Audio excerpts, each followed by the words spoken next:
비가 내렸다. 서울의 하늘은 온통 잿빛으로 물들어 있었고 거대한 도시의 소음은 눅눅한 대기 속에 희미하게 잠겨들었다. 한강변에 자리한 작은 서점, 사색의 공간 안은 바깥 세상과 단절된 듯 고요했다. 강지훈은 창가에 서서 유리창을 타고 흘러내리는 빗줄기를 무심하게 바라보고 있었다. 하나하나의 물방울이 제각각의 경로를 그리며 아래로 향하는 모습은 그에게 있어 예측 가능한 패턴의 연속일 뿐이었다. 복잡하고 배신으로 가득 찼던 여의도의 금융가와는 전혀 다른 단순하고 정직한 세계였다. 5년 전 그는 그 세계의 정점에 있었다. 여의도의 유령이라 불리던 시절 그의 이름 앞에는 늘 천재라는 수식어가 따라붙었다. 수십억 달러 규모의 펀드를 운용하며 그의 분석 보고서 하나의 시장 전체가 요동쳤다. 그러나 가장 믿었던 선배이자 파트너였던 최민준의 배신은 한순간에 그를 나락으로 떨어뜨렸다. 내부자 거래와 주가 조작이라는 누명을 쓴 채 그는 모든 것을 잃었다. 명예부, 그리고 인간에 대한 신뢰까지도. 그 후로 지훈은 스스로를 세상으로부터 격리시켰다. 그는 이 작은 서점을 열고 책과 고요함 속에서 상처를 치유하며 살아왔다. 그의 날카로운 분석력과 통찰력은 이제 금융시장이 아닌 책의 행간과 손님들의 표정을 읽는데 사용될 뿐이었다. 그는 지금의 평화에 만족했다. 아니, 만족해야만 했다. 다시는 그 지옥 같은 세상으로 돌아가고 싶지 않았기 때문이다.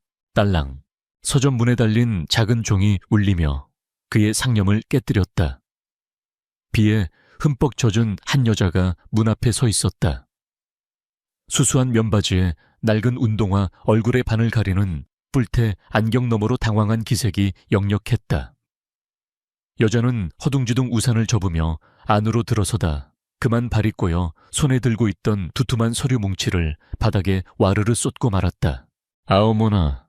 짧은 비명과 함께 종이들이 사방으로 흩어졌다. 여자는 어쩔 줄 몰라 하며 젖은 종이들을 주워 담기 시작했다. 지훈은 가벼운 한숨을 내쉬며 카운터를 돌아 그녀에게 다가갔다. 보통의 경우라면 귀찮아했을 법한 상황이었지만 여자의 당황한 모습이 왠지 모르게 딱해 보였다. 괜찮으세요? 그가 낮은 목소리로 물으며 함께 쭈그려 앉아 종기를 줍기 시작했다. 빗물에 젖어 잉크가 번진 종이들은 엉망이었다. 아, 죄송합니다. 정말 죄송합니다. 제가 너무 칠칠치 못해서. 여자는 연신 고개를 숙이며 사과했다. 지훈은 말없이 흩어진 종이들을 끌어모았다. 그러다 그의 시선이 한 서류의 내용에 머물렀다. 소상공인 경기 심리 지수와 거시 경제지표의 상관관계 분석. 단순한 설문지라고 하기에는 그 주제가 상당히 전문적이었다. 사용된 용어들이나 질문의 구성 방식 또한 예사롭지 않았다. 대학생이신가요? 리포트 주제가 꽤 어렵네요. 지훈이 무심코 물었다. 여자는 잠시 머뭇거리다 고개를 끄덕였다. 아, 네. 마케팅 리서치 수업 과제인데 좀 복잡하죠. 그녀의 이름은 한서연이라고 했다. 자신을 평범한 대학생이라고 소개했지만 지훈의 예리한 눈은 그녀의 몇 가지 어색한 점들을 포착했다. 우선 그녀가 입고 있는 옷은 수수했지만 소재나 마감 처리가 저렴한 제품이 아니었다. 그리고 그녀가 들고 있던 가방비에 젖어 상표는 보이지 않았지만 가죽의 질감이나 디자인이 명품에 가까웠다. 무엇보다도 과제용 설문지라고 하기에는 종이의 질이 지나치게 고급스러웠고 인쇄 상태 또한 전문 인쇄소에서 대량으로 찍어낸 것처럼 보였다. 하지만 지훈은 굳이 자신의 관찰을 입 밖으로 내지 않았다. 사람의 이면을 파고드는 것은 이제 그가 피하고 싶은 일 순위였으니까. 이 질문은 의도가 좀 불분명하네요. 지훈이 한 질문을 가리키며 말했다. 최근 소비 심리 위축에 가장 큰 영향을 미친 요인은 이라고 물으면서 보기로는 정부 정책, 국제 정세, 금리 인상, 물가 상승을 제시했는데 이 네 가지는 서로 독립 변수가 아니라 복합적으로 작용하는 요인들입니다.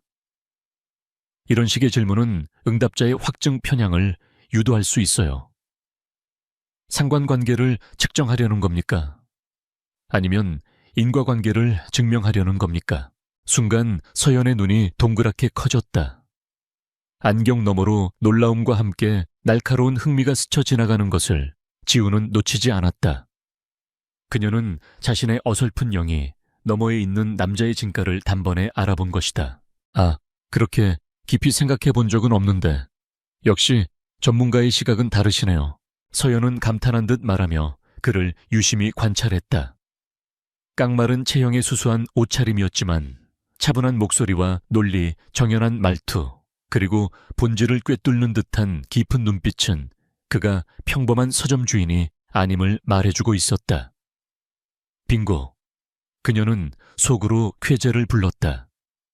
몇 주간의 수소문 끝에 찾아낸 여의도의 유령은 소문보다 더 대단한 인물인 것 같았다. 죄송하지만 혹시 이 부분에 대해 조금만 더 조언을 구할 수 있을까요?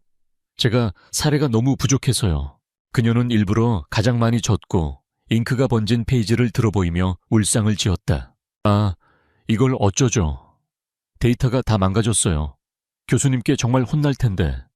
특히 이 부분 소규모 자영업자의 경제 전망에 대한 심층 인터뷰가 중요했는데 그것은 완벽하게 계산된 연기였다.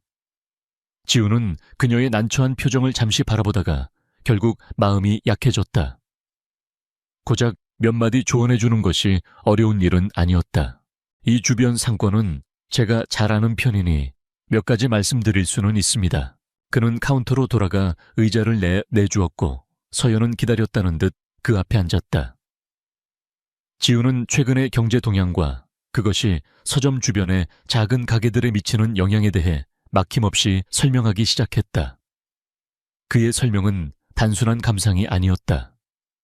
금리 변동이 대출이자에 미치는 영향, 원자재 가격 상승이 소매 물가에 전가되는 과정, 온라인 플랫폼의 성장이 오프라인 상권에 미치는 구조적 변화까지 그의 머릿속에는 거대한 경제 시스템이 하나의 유기적인 생태계처럼 그려져 있는 듯했다.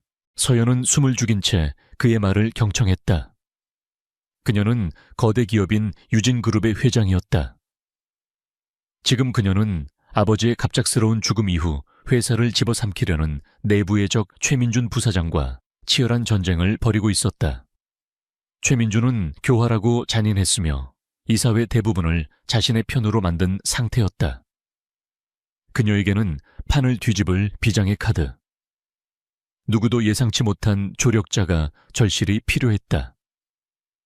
그래서 그녀는 수소문 끝에 5년 전 사라진 비운의 천재 강지훈을 찾아 나선 것이다.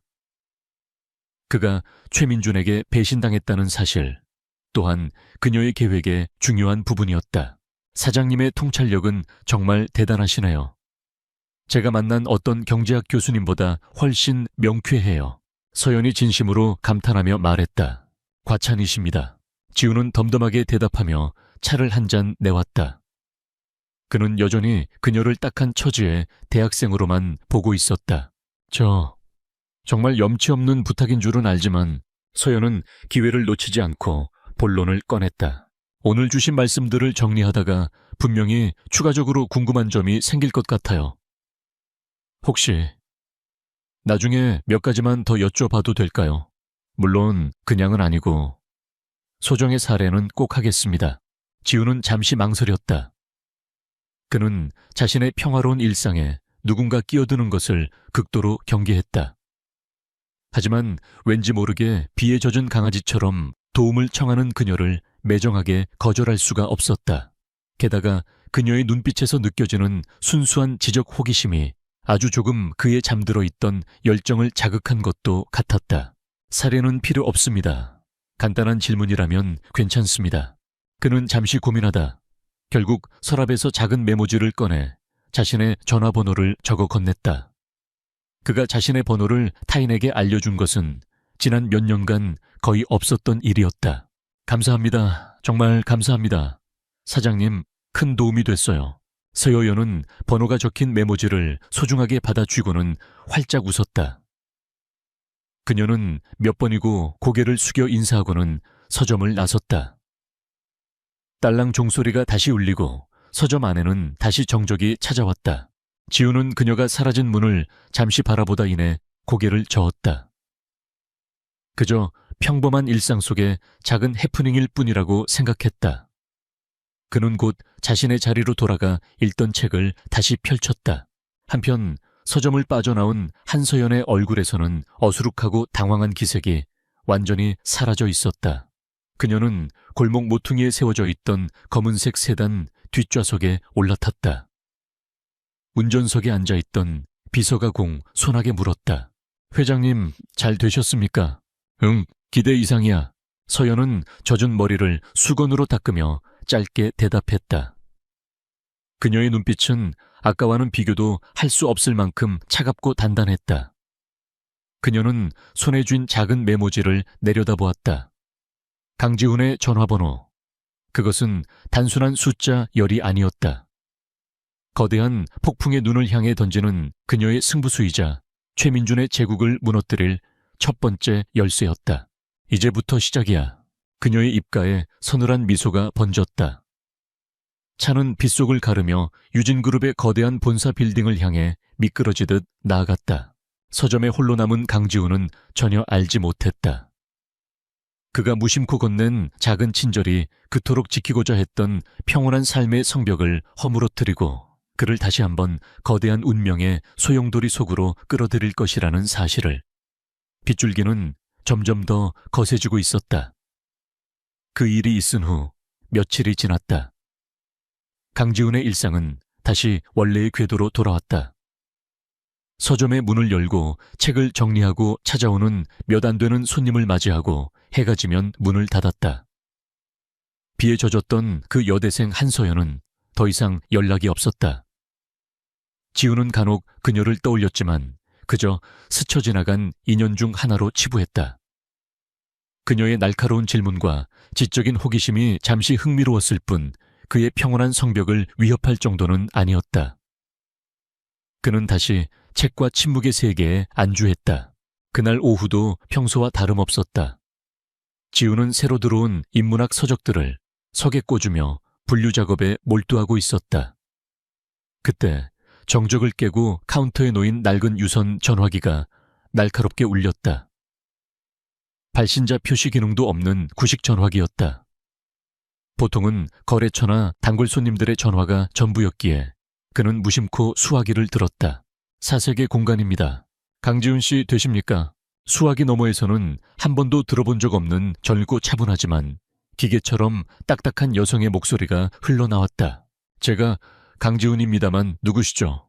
저는 유진그룹 회장 비서실의 김민아 실장입니다. 유진그룹. 그 이름을 듣는 순간 지훈의 손이 순간 멈칫했다. 대한민국 재계 서열 10위권에 드는 거대 기업.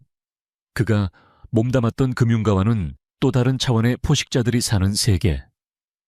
그런 곳에서 왜 자신에게 전화를 한단 말인가? 그는 즉각적으로 경계심을 곤두세웠다. 보이스피싱이거나 혹은 잘못 걸려온 전화일 거라 생각했다. 전화를 잘못 거신 것 같습니다. 저는 유진그룹과 아무런 관련이 없는 사람입니다. 그가 차갑게 대답하며 수화기를 내려놓으려 할 때 비서의 목소리가 그의 말을 잘랐다. 아닙니다, 강지훈 씨. 한서연 회장님께서 직접 지시하신 사안입니다. 한서연. 최근 선대 회장의 갑작스러운 별세 이후 그룹의 총수 자리에 오른 젊은 여성 회장. 뉴스에서 몇 번 본 이름이었다. 하지만 여전히 이해할 수 없었다. 한서연 회장님이 저를요, 무슨 이유에선지 여쭤봐도 되겠습니까? 며칠 전 사장님께서 도움을 주셨던 시장 조사 설문과 관련된 일입니다. 시장 조사 설문. 그 말을 듣는 순간 지훈의 머릿속에서 흩어져 있던 퍼즐 조각들이 섬광처럼 맞춰졌다. 비에 젖은 채 허둥대던 여대생의 모습, 고급스러운 질감의 종이, 너무나도 전문적이었던 질문들, 그리고 자신의 본질을 꿰뚫어 보던 그녀의 눈빛까지. 설마 그의 심장이 불길하게 내려앉았다. 회장님께서 오늘 오후 본사에서 직접 뵙고 싶어 하십니다. 비서는 그의 혼란을 아는지 모르는지 기계적인 목소리로 말을 이었다. 거절할 수 없는 정중함, 그러나 그 안에는 단호한 명령의 무게가 실려 있었다. 지우는 잠시 침묵했다. 이 기묘하고 불쾌한 상황을 이해하기 위해서라도 그는 그 부름에 응해야만 했다. 알겠습니다. 몇 시까지 가면 됩니까? 약속 시간보다 조금 일찍 도착한 여의도는 5년 전과 조금도 달라진 것이 없었다. 하늘을 찌를 듯 솟은 유리와 강철의 마천루들. 그 속을 바쁘게 오가는 최고급 정장 차림의 사람들. 지우는 마치 과거의 망령이 되어 자신의 옛 영토를 배회하는 듯한 기분을 느꼈다. 그는 낡은 면바지에 스웨터 차림이었다. 주변의 모든 것들이 그의 존재를 이질적으로 만들고 있었다. 유진그룹 본사 빌딩은 그 중에서도 가장 압도적인 위용을 자랑했다. 거대한 로비에 들어서자 차가운 대리석의 감촉과 은은한 방향제 냄새가 그를 맞았다. 모든 것이 부와 권력의 언어로 속삭이고 있었다. 그가 약속을 알리자 안내데스크 직원은 놀라울 정도로 정중하게 그를 전용 엘리베이터로 안내했다. 엘리베이터는 다른 층에는 멈추지 않고 최고층을 향해 소리 없이 상승했다. 펜트하우스. 엘리베이터 문이 열리자 회장 비서실이라는 명패가 보였다. 김민아 실장이라고 자신을 소개한 여성이 그를 기다리고 있었다. 그녀는 지훈을 위아래로 훑어보았지만 표정에는 어떠한 변화도 없었다. 회장님께서 기다리고 계십니다. 이쪽으로 오시죠. 그녀를 따라 복도를 지나 거대한 원목 문 앞에 섰다. 그녀가 문을 열자 지훈의 눈앞에 믿을 수 없는 광경이 펼쳐졌다. 사무실이라고 하기에는 너무나도 광활한 공간. 한쪽 벽면 전체가 통유리로 되어 있어 서울의 정연과 한강이 파노라마처럼 펼쳐져 있었다. 미니멀하지만 하나하나가 최고급 품임이 분명한 가구들, 모든 것이 절대적인 통제와 권력의 아우라를 뿜어내고 있었다. 그리고 그 중심에 통유리 창 앞에 서서 서울을 내려다보고 있는 한 여인이 있었다. 그녀가 천천히 몸을 돌렸다. 오셨군요, 강지훈 씨. 한서연이었다. 며칠 전에 어수룩하고 칠칠치 못하던 여대생의 모습은 온데간데 없었다. 몸에 완벽하게 맞는 우아한 비즈니스 수트, 깔끔하게 정돈된 머리, 그리고 뿔테 안경이 사라진 자리에는 날카롭고 총명한 눈빛이 자리하고 있었다. 그 눈빛은 이제 어떠한 당혹감이나 미안함도 담고 있지 않았다. 대신 상대를 평가하고 압도하는 자의 자신감이 가득했다. 지우는 그 자리에 못 박힌 듯 서서 아무 말도 할 수 없었다. 분노가 치밀었다. 완벽하게 속았다는 생각에 불쾌감이 밀려왔다. 하지만 동시에 이런 대담한 연극을 꾸민 그녀의 배짱에 대한 경외감도 느껴졌다. 그는 자신이 학생을 도운 것이 아니라 대한민국 최고 재벌 그룹의 회장에게 테스트를 당했다는 사실을 깨달았다. 찾아내느라 조금 고생했습니다. 여의도의 유령씨, 한서연이 먼저 침묵을 깼다. 그녀의 목소리는 차분했지만 모든 것을 알고 있다는 듯한 무게감이 실려 있었다. 그녀는 그에게 다가와 맞은편 소파를 가리켰다. 우선 앉으시죠. 긴 이야기가 될 테니까. 지우는 마지못해 자리에 앉았다. 한서연은 그의 맞은편에 앉아 더 이상의 서론 없이 바로 본론으로 들어갔다. 아시다시피 저는 얼마 전 아버지를 잃고 이 자리에 앉았습니다. 하지만 유진그룹은 지금 폭풍의 한가운데에 있습니다. 내부의 적으로부터요. 그녀는 탁자 위에 놓인 태블릿 PC를 지훈 쪽으로 밀었다. 화면에는 한 남자의 사진과 프로필이 떠 있었다. 유진그룹 부회장 최민준. 그 이름을 보는 순간 지훈의 뇌리에 차가운 불꽃이 튀었다. 온몸의 피가 역류하는 듯한 격렬한 분노가 치솟았다. 5년 전 자신의 인생을 송두리째 파괴했던 남자. 가장 믿었던 선배이자 가장 잔인한 배신자. 그의 심장이 얼음처럼 차가워졌다. 최민준 부회장은 이사회의 절반 이상을 장악했습니다. 그는 아버지의 오랜 신복이었지만 실은 회사를 통째로 삼키려는 야심을 품고 있었죠. 지금 저를 끌어내리기 위해 모든 수단을 동원하고 있습니다. 한서연은 담담하게 상황을 설명했다. 그녀는 조력자가 필요했다. 하지만 이사진 임원 심지어 외부 컨설턴트까지도 모두 최민준의 영향력 아래 있거나 이해관계로 얽혀 있었다. 그녀는 완전히 새로운 폐 외부인이자 누구도 예상치 못한 강력한 한 수가 필요했다. 그래서 강지훈 씨를 찾아온 겁니다. 당신은 현재 기업 네트워크에서 완벽한 외부인이고 누구보다 뛰어난 전략가이며 무엇보다 최민준을 쓰러뜨려야 할 개인적인 이유가 있으니까요. 그녀는 잠시 말을 멈추고 지훈의 눈을 똑바로 응시했다. 그리고 상상조차 할 수 없었던 폭탄 같은 제안을 던졌다. 저에게는 파트너가 필요합니다. 저를 보호해줄 방패가 필요해요. 저와 결혼해 주십시오. 결혼. 그 단어가 지훈의 머릿속을 맴돌았다. 이 상황의 비현실성에 헛웃음이 나올 뻔했다. 그는 이 여자가 미쳤다고 생각했다. 물론 진짜 결혼이 아닙니다. 계약 결혼입니다. 전략적 제휴죠. 그녀는 마치 그의 생각을 읽었다는 듯이 말을 이었다. 강지훈 씨가 제 남편이 되어주는 대가로 저는 당신에게 최민준에게 복수하고 당신의 이름을 되찾을 수 있는 모든 자원과 무대를 제공하겠습니다. 유진그룹의 모든 정보에 접근할 권한과 그의 비리를 파헤칠 수 있는 합법적인 명분을요. 지훈은 말없이 그녀를 바라보았다. 그의 머릿속은 복잡한 감정의 소용돌이로 가득 찼다. 이 터무니없는 제안에 대한 황당함 자신의 원수가 눈앞의 위기에 처해 있다는 사실, 그리고 5년간 억눌러왔던 복수심의 유혹.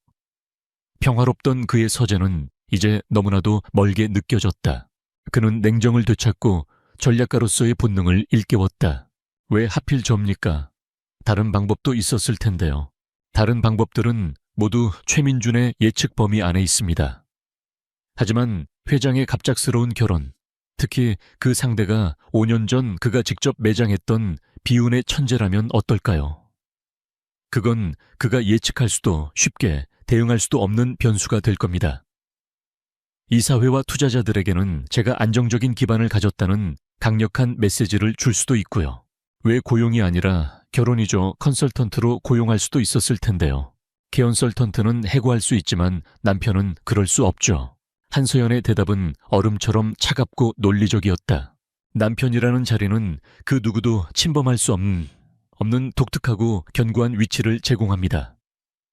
당신은 제 가장 가까운 곳에서 합법적으로 모든 것을 보고 들을 수 있게 될 겁니다. 그게 제가 당신에게 줄 수 있는 최고의 무기입니다. 그녀는 미리 준비해둔 서류를 그에게 내밀었다. 혼인 계약서라고 적힌 두툼한 문서였다. 계약 기간은 최민준 부회장의 완전한 실각 시점까지. 그리고 보상 항목에는 돈이 아닌 강지훈의 과거 주가 조작 혐의에 대한 유진그룹 차원의 공식적인 재조사 및 공개적 명예 회복 지원이라고 명시되어 있었다. 지훈은 계약서를 든 채 한소연을 바라보았다. 그녀의 눈에는 절박함과 함께 결코 꺾이지 않을 강한 의지가 담겨 있었다. 그는 지난 5년간의 삶을 떠올렸다. 그것은 과연 평화였을까? 아니면 도피였을까? 최민준이라는 악몽을 외면한 채 스스로를 좁은 공간에 가두고 살았던 것은 아닐까? 오랜 침묵 끝에 그가 입을 열었다. 조건이 하나 있습니다. 한소연은 말없이 그의 다음 말을 기다렸다. 이 일이 끝났을 때 최민준은 단순히 해고되는 것에서 그쳐서는 안 됩니다. 그는 반드시 법정에 서서 자신이 저지른 모든 죄에 대한 대가를 치러야 합니다. 그 말을 듣는 순간 한소연의 입가에 희미하지만 분명한 미소가 떠올랐다. 처음부터 제 계획도 그것이었습니다, 강지훈 씨. 지훈은 더 이상 망설이지 않았다. 그는 탁자 위에 만년필을 집어들었다.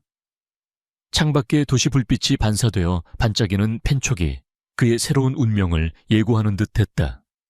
그는 계약서의 서명란에 자신의 이름을 적기 시작했다. 강지훈이 한소연의 계약서에 서명한 지 채 24시간도 지나지 않아 대한민국 재계는 발칵 뒤집혔다. 속보, 유진그룹 한소연 회장. 깜짝 약혼 발표 상대는 5년 전 사라진 비운의 천재 강지훈. 헤드라인은 자극적이었고 파급력은 엄청났다. 모든 경제 전문 채널과 신문 온라인 커뮤니티가 이 소식으로 들끓었다. 유진그룹이라는 거함의 젊은 여성 총수가 그것도 그룹의 운명이 걸린 경영권 분쟁의 한가운데에서 갑작스럽게 약혼을 발표했다는 것만으로도 충격적인데 그 상대가 강지훈이라는 사실은 기름을 부은 격이었다. 언론은 하이에나처럼 그의 과거를 파헤쳤다. 여의도의 유령이라 불리던 화려한 시절과 그를 나락으로 떨어뜨렸던 5년 전의 주가 조작 스캔들이 다시 수면 위로 떠올랐다. 기사들은 교묘하게 범죄 전과가 있는 인물, 몰락한 분석가라는 꼬리표를 붙이며 이번 약혼이 한서연 회장의 불안정한 입지를 증명하는 무리수이거나 혹은 강지훈이라는 미심쩍은 인물에게 휘둘린 결과라는 뉘앙스를 풍겼다. 여론은 순식간에 부정적으로 돌아섰다. 이 모든 것은 최민준이 의도한 그림이었다. 세상의 시선은 신경 쓰지 마세요. 원래 이 바닥은 새로운 플레이어가 나타나면 물어뜯기부터 하는 곳이니까 한서연이 말했다. 그녀는 지훈을 위해 한강이 내려다 보이는 최고급 보안 아파트를 마련해 주었다. 그의 작은 서점과는 모든 것이 다른 차갑고 현대적인 공간이었다. 이건 갑옷입니다. 전장에 나가려면 그에 맞는 복장을 갖추어야 하죠. 그녀의 비서팀이 가져온 수십 벌의 최고급 맞춤 정장을 보며 지훈이 무덤덤하게 말했다. 그는 지난 5년간 입었던 낡고 편한 옷들을 미련 없이 벗어 던졌다. 이것은 사치가 아니라 다가올 전쟁을 위한 위장이자 무장이었다. 낡은 서점의 주인 강지훈은 죽었다. 이제 그는 유진그룹 회장의 약혼자 그리고 최민준의 심장을 겨누는 복수의 화신으로 다시 태어나야 했다. 그는 밤낮으로 한서연이 건네준 자료에 몰두했다. 유진그룹의 재무제표, 이사회 회의록, 주요 프로젝트 보고서, 그리고 최민준의 지난 10년간의 행적까지. 그의 머릿속에서 여의도의 유령이 서서히 깨어나고 있었다. 잠들어 있던 분석 세포들이 굶주린 맹수처럼 정보를 집어삼키기 시작했다. 그리고 마침내 그가 호랑이 굴로 직접 들어가는 날이 왔다. 유진그룹 이사회에 공식적으로 소개되는 날이었다. 지훈은 한서연과 나란히 본사 건물로 들어섰다. 약혼 발표 이후 그의 얼굴은 모든 직원들에게 알려져 있었다. 로비에서부터 임원 전용 엘리베이터로 향하는 내내 수많은 시선이 그에게 쏟아졌다. 노골적인 호기심 질투 그리고 경멸이 뒤섞인 눈빛들이었다. 하지만 지훈은 그 어떤 것에도 흔들리지 않았다. 그는 차가운 무관심의 가면을 쓴 채 오직 정면만을 응시했다. 이윽고 육중한 회의실 문이 열렸다. 길고 무거운 테이블 양쪽으로 유진그룹의 최고 권력자들이 앉아 있었다. 그들의 시선이 일제히 문 앞에 선 지훈과 서연에게로 향했다. 공기는 얼음장처럼 차가웠다. 밥에 오신 와중에 시간을 내주셔서 감사합니다, 이사님들. 한서연이 테이블 상석에 자리하며 회의의 시작을 알렸다. 그녀는 지훈의 자리를 자신의 바로 옆에 마련했다. 오늘 이 자리는 제 인생의 동반자이자 유진그룹의 미래를 함께할 제 약혼자 강지훈 씨를 정식으로 소개해드리기 위해 마련했습니다. 모든 시선이 다시 지훈에게로 집중됐다. 그 순간 테이블 반대편에서 한 남자가 천천히 자리에서 일어났다. 빈틈없이 차려입은 말끔한 외모 사람, 좋은 듯한 미소를 띠고 있었지만 그 눈빛만은 먹잇감을 노리는 포식자처럼 탐욕과 잔인함으로 번뜩이고 있었다. 최민준이었다. 아한 회장님, 진심으로 축하드립니다. 그가 과장된 제스처로 박수를 치며 말했다. 목소리는 정중했지만 그 안에는 날카로운 가시가 숨어 있었다. 그는 지훈에게로 시선을 돌렸다. 그리고 이분이 바로 그 유명한 강지훈 씨로군요. 정말 오랜만입니다. 금융계가 당신의 그 독특한 재능을 얼마나 그리워했는지 모릅니다. 독특한 재능이라는 말에 힘을 주어 말하는 그의 의도는 명백했다. 5년 전의 스캔들을 상기시키며 지훈을 공개적으로 모욕하려는 속셈이었다. 회의실 안에 다른 이사들, 최민준의 라인에 서 있는 자들의 입게 희미한 비웃음이 떠올랐다. 우리 회장님께서 정말 든든한 버팀목을 찾으신 것 같습니다. 과거에 상당한 경험을 가지신 분을 말이죠. 그의 말은 지훈을 한물간 사기꾼 혹은 회장에게 빌붙으려는 기생충으로 몰아가고 있었다. 모두가 지훈이 어떻게 반응할지 주시했다. 분노하거나 당황하거나 혹은 변명하거나 어떤 반응을 보여도 그에게는 불리했다. 하지만 지훈은 미동도 하지 않았다. 그는 최민준의 도발적인 시선을 피하지 않고 똑바로 마주했다. 그의 입계는 오히려 알 수 없는 미소마저 감돌았다. 최 부회장님, 안색이 좋아 보이시는군요. 역시 권력은 사람에게 잘 맞는 옷인가 봅니다. 지극히 평범한 인사말이었지만 그 안에는 서늘한 도전의 의미가 담겨 있었다. 나는 네가 어떤 인간인지 알고 있다. 그의 차분한 대응은 오히려 최민준을 당황하게 만들었다.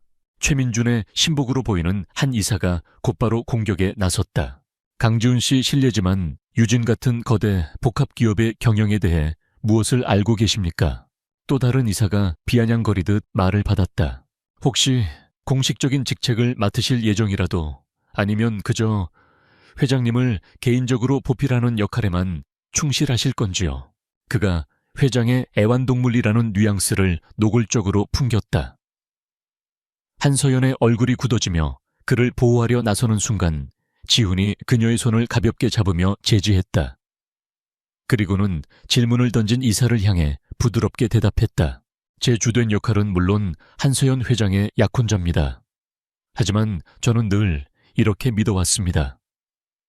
과거의 관습에 얽매이지 않은 외부인의 신선한 시각이야말로 내부자들은 놓치기 쉬운 문제점을 발견할 수 있다고요. 이사님께서도 동의하시지 않으십니까? 그의 논리, 정연하고 여유 있는 대답에 이사는 말문이 막혔다. 지훈은 그들의 경멸적인 질문들을 이런 식으로 교묘하게 되받아치며 자신을 얕볼 수 없는 상대임을 각인시켰다. 회의는 팽팽한 긴장감 속에서 끝났다. 지훈이 회의실을 나설 때 최민준이 복도에서 마치 우연인 것처럼 그와 부딪혔다. 그리고는 오직 지훈에게만 들릴 정도의 낮은 목소리로 속삭였다. 내가 그 어린 계집애랑 무슨 게임을 하는지는 모르겠다만 여긴 네가 놀물이 아니야. 내가 5년 전에 널 어떻게 묻어버렸는지 잊었나 더 다치기 전에 먼지 나는 내 서점으로 기어 돌아가. 살기등등한 협박이었다. 그러나 지훈은 눈 하나 깜짝하지 않았다. 그는 오히려 최민준에게 한 걸음 더 다가섰다. 그리고는 똑같이 낮은 하지만 얼음보다 차가운 목소리로 대답했다. 차이점이 있다면 말이지, 최민준. 그땐 내가 순진했고 혼자였다는 거야. 하지만 지금은 아니지. 그리고 유령이 뭘 할 수 있는지는 네가 누구보다 더 잘 알 텐데. 지훈은 희미하게 웃었다. 그것은 최민준의 얼굴에서 자신만만한 미소를 순식간에 지워버리는 소름 끼치는 미소였다. 그것은 둘 사이에 오간 명백한 선전포고였다. 그날 밤 회장실에서 지훈과 서연은 말없이 서울의 야경을 내려다보고 있었다. 숨막혔던 이사회의 여파로 공기는 무겁게 가라앉아 있었다. 그런 꼴을 당하게 해서 미안해요. 서연이 조심스럽게 입을 열었다. 지훈은 그녀를 돌아보지 않은 채 창밖을 응시하며 대답했다. 사과할 필요 없어. 예상했던 바니까. 호랑이들이 내 냄새를 맡은 것뿐이야. 이제 내가 애완동물이 아니라는 것도 알게 됐겠지. 그는 마침내 그녀에게로 몸을 돌렸다. 그의 눈빛은 그 어느 때보다 날카롭고 분석적으로 빛나고 있었다. 전쟁은 시작됐어. 이제 전부 보여줘. 최민준이 숨기고 있는 진짜 숫자들을. 한서연의 회장실은 거대한 전쟁 상황실로 변해 있었다. 시간은 자정을 넘어가고 있었지만 그곳의 불은 꺼질 줄 몰랐다. 테이블 위에는 식어버린 커피잔과 에너지 드링크 캔들이 어지럽게 널려 있었다. 한서연은 자신의 권한으로 강지훈에게 유진그룹의 최고 보안 등급을 부여했다. 이제 그는 단순한 재무보고서가 아니라 회사의 신경망이라 할 수 있는 내부 서버에 원시 데이터 모든 거래 기록 감사 로그에까지 접근할 수 있었다. 지훈은 6대의 모니터로 둘러싸인 채 마치 오케스트라를 지휘하는 메스트로처럼 키보드와 마우스를 움직였다. 그의 눈은 수백만 줄의 데이터와 복잡한 코드를 믿을 수 없는 속도로 훑어내렸다. 지난 5년간의 공백이 무색하게 그는 완벽하게 자신의 영역으로 돌아와 있었다. 한서연은 그런 그의 뒷모습을 경외와 불안이 뒤섞인 눈으로 바라보았다. 그녀는 자신의 모든 것을 유진그룹의 운명을 이 남자의 손에 맡긴 것이다. 최민주는 바보가 아닙니다. 그는 자신의 흔적을 그렇게 쉽게 남기지 않아요. 단 한 건의 거대한 비리를 찾는 건 무의미합니다. 그런 건 존재하지 않을 테니까요. 지훈이 모니터에서 눈을 떼지 않은 채 말했다. 우리가 찾아야 할 건 패턴입니다. 변칙성 에이노멀리이죠. 개별적으로 보면 아무 의미 없는 작은 불일치들 하지만 그것들이 연결되었을 때 드러나는 거대한 그림. 복잡한 교향곡 속에서 단 하나의 불협화음을 찾아내는 것과 같습니다. 그의 수사는 그룹의 핵심 계열사가 아닌 가장 눈에 띄지 않는 곳에서부터 시작되었다. 늘 적자를 면치 못하거나 사업 목적이 불분명한 자회사들. 이런 곳이야말로 비자금을 조성하고 돈 세탁을 하기에 가장 완벽한 통로이기 때문이었다. 그의 첫 번째 타겟은 유진건설과 유진물류, 그리고 감시가 가장 허술한 해외 지사들이었다. 며칠 밤낮으로 이어진 작업 끝에 지훈은 마침내 첫 번째 실마리를 찾아냈다. 유진건설의 내부 계약 자료였다. 유진건설은 그룹의 신사옥이나 공장 건설 계약을 꾸준히 수주했는데 그들의 자재 원가는 늘 시장 평균가보다 20%가량 높게 책정되어 있었다. 서류상으로는 최고급 친환경 자재 사용 혹은 긴급 공사로 인한 특수 비용이라는 그럴듯한 명목이 붙어 있었다. 지훈은 더 깊이 파고들었다. 그는 자재를 납품한 업체들의 목록을 역추적했다. 아니나 다를까 대부분이 실체가 없는 유령 회사 페이퍼 컴퍼니였다. 그는 그 회사들의 소유주를 추적했고 마침내 모든 회사가 조세 피난처에 등록된 단 하나의 페이퍼 컴퍼니로 이어진다는 사실을 밝혀냈다. 그리고 그 회사의 등기 이사는 최민준의 대학 직속 후배였다. 교묘하게 여러 단계의 합법적인 장치로 위장된 전형적인 횡령 수법이었다. 찾았어요. 지훈이 마침내 모니터에서 고개를 들었을 때 그의 눈은 피로로 붉게 충혈되어 있었지만 그 어느 때보다 형형하게 빛나고 있었다. 그는 거대한 스크린에 복잡한 자금 흐름도를 띄웠다. 이것 보십시오. 유진건설에서 부풀려진 자재 대금은 이 유령 회사들을 통해 해외로 빠져나간 뒤 여러 차례의 세탁을 거쳐 다시 국내로 유입됩니다. 그리고 그의 손가락이 흐름도의 마지막 부분을 가리켰다. 자금의 최종 목적지는 수십 개의 차명 계좌였다. 그리고 그 계좌들은 지난 1년간 꾸준히 시장에 풀린 유진그룹의 주식을 매집하고 있었다. 세상에, 한서연은 숨을 삼켰다. 최민주는 단순히 회사 돈을 훔치는 것이 아니었다. 그는 유진의 돈으로 유진을 공격할 실탄을 마련하고 있었던 것이다. 자신의 경영권 찬탈을 위해 그룹의 근간을 좀먹고 있었던 셈이다. 그의 탐욕과 배신은 그녀의 상상을 초월할 정도로 치밀하고 악랄했다. 그들의 공조는 완벽했다. 지훈이 방향을 제시하면 서연은 회장으로서의 권한을 이용해 필요한 정보들을 실시간으로 가져왔다. 최민준의 신복들이 장악한 부서의 저항을 뚫고 기밀 자료를 빼내오는 것은 그녀의 몫이었다.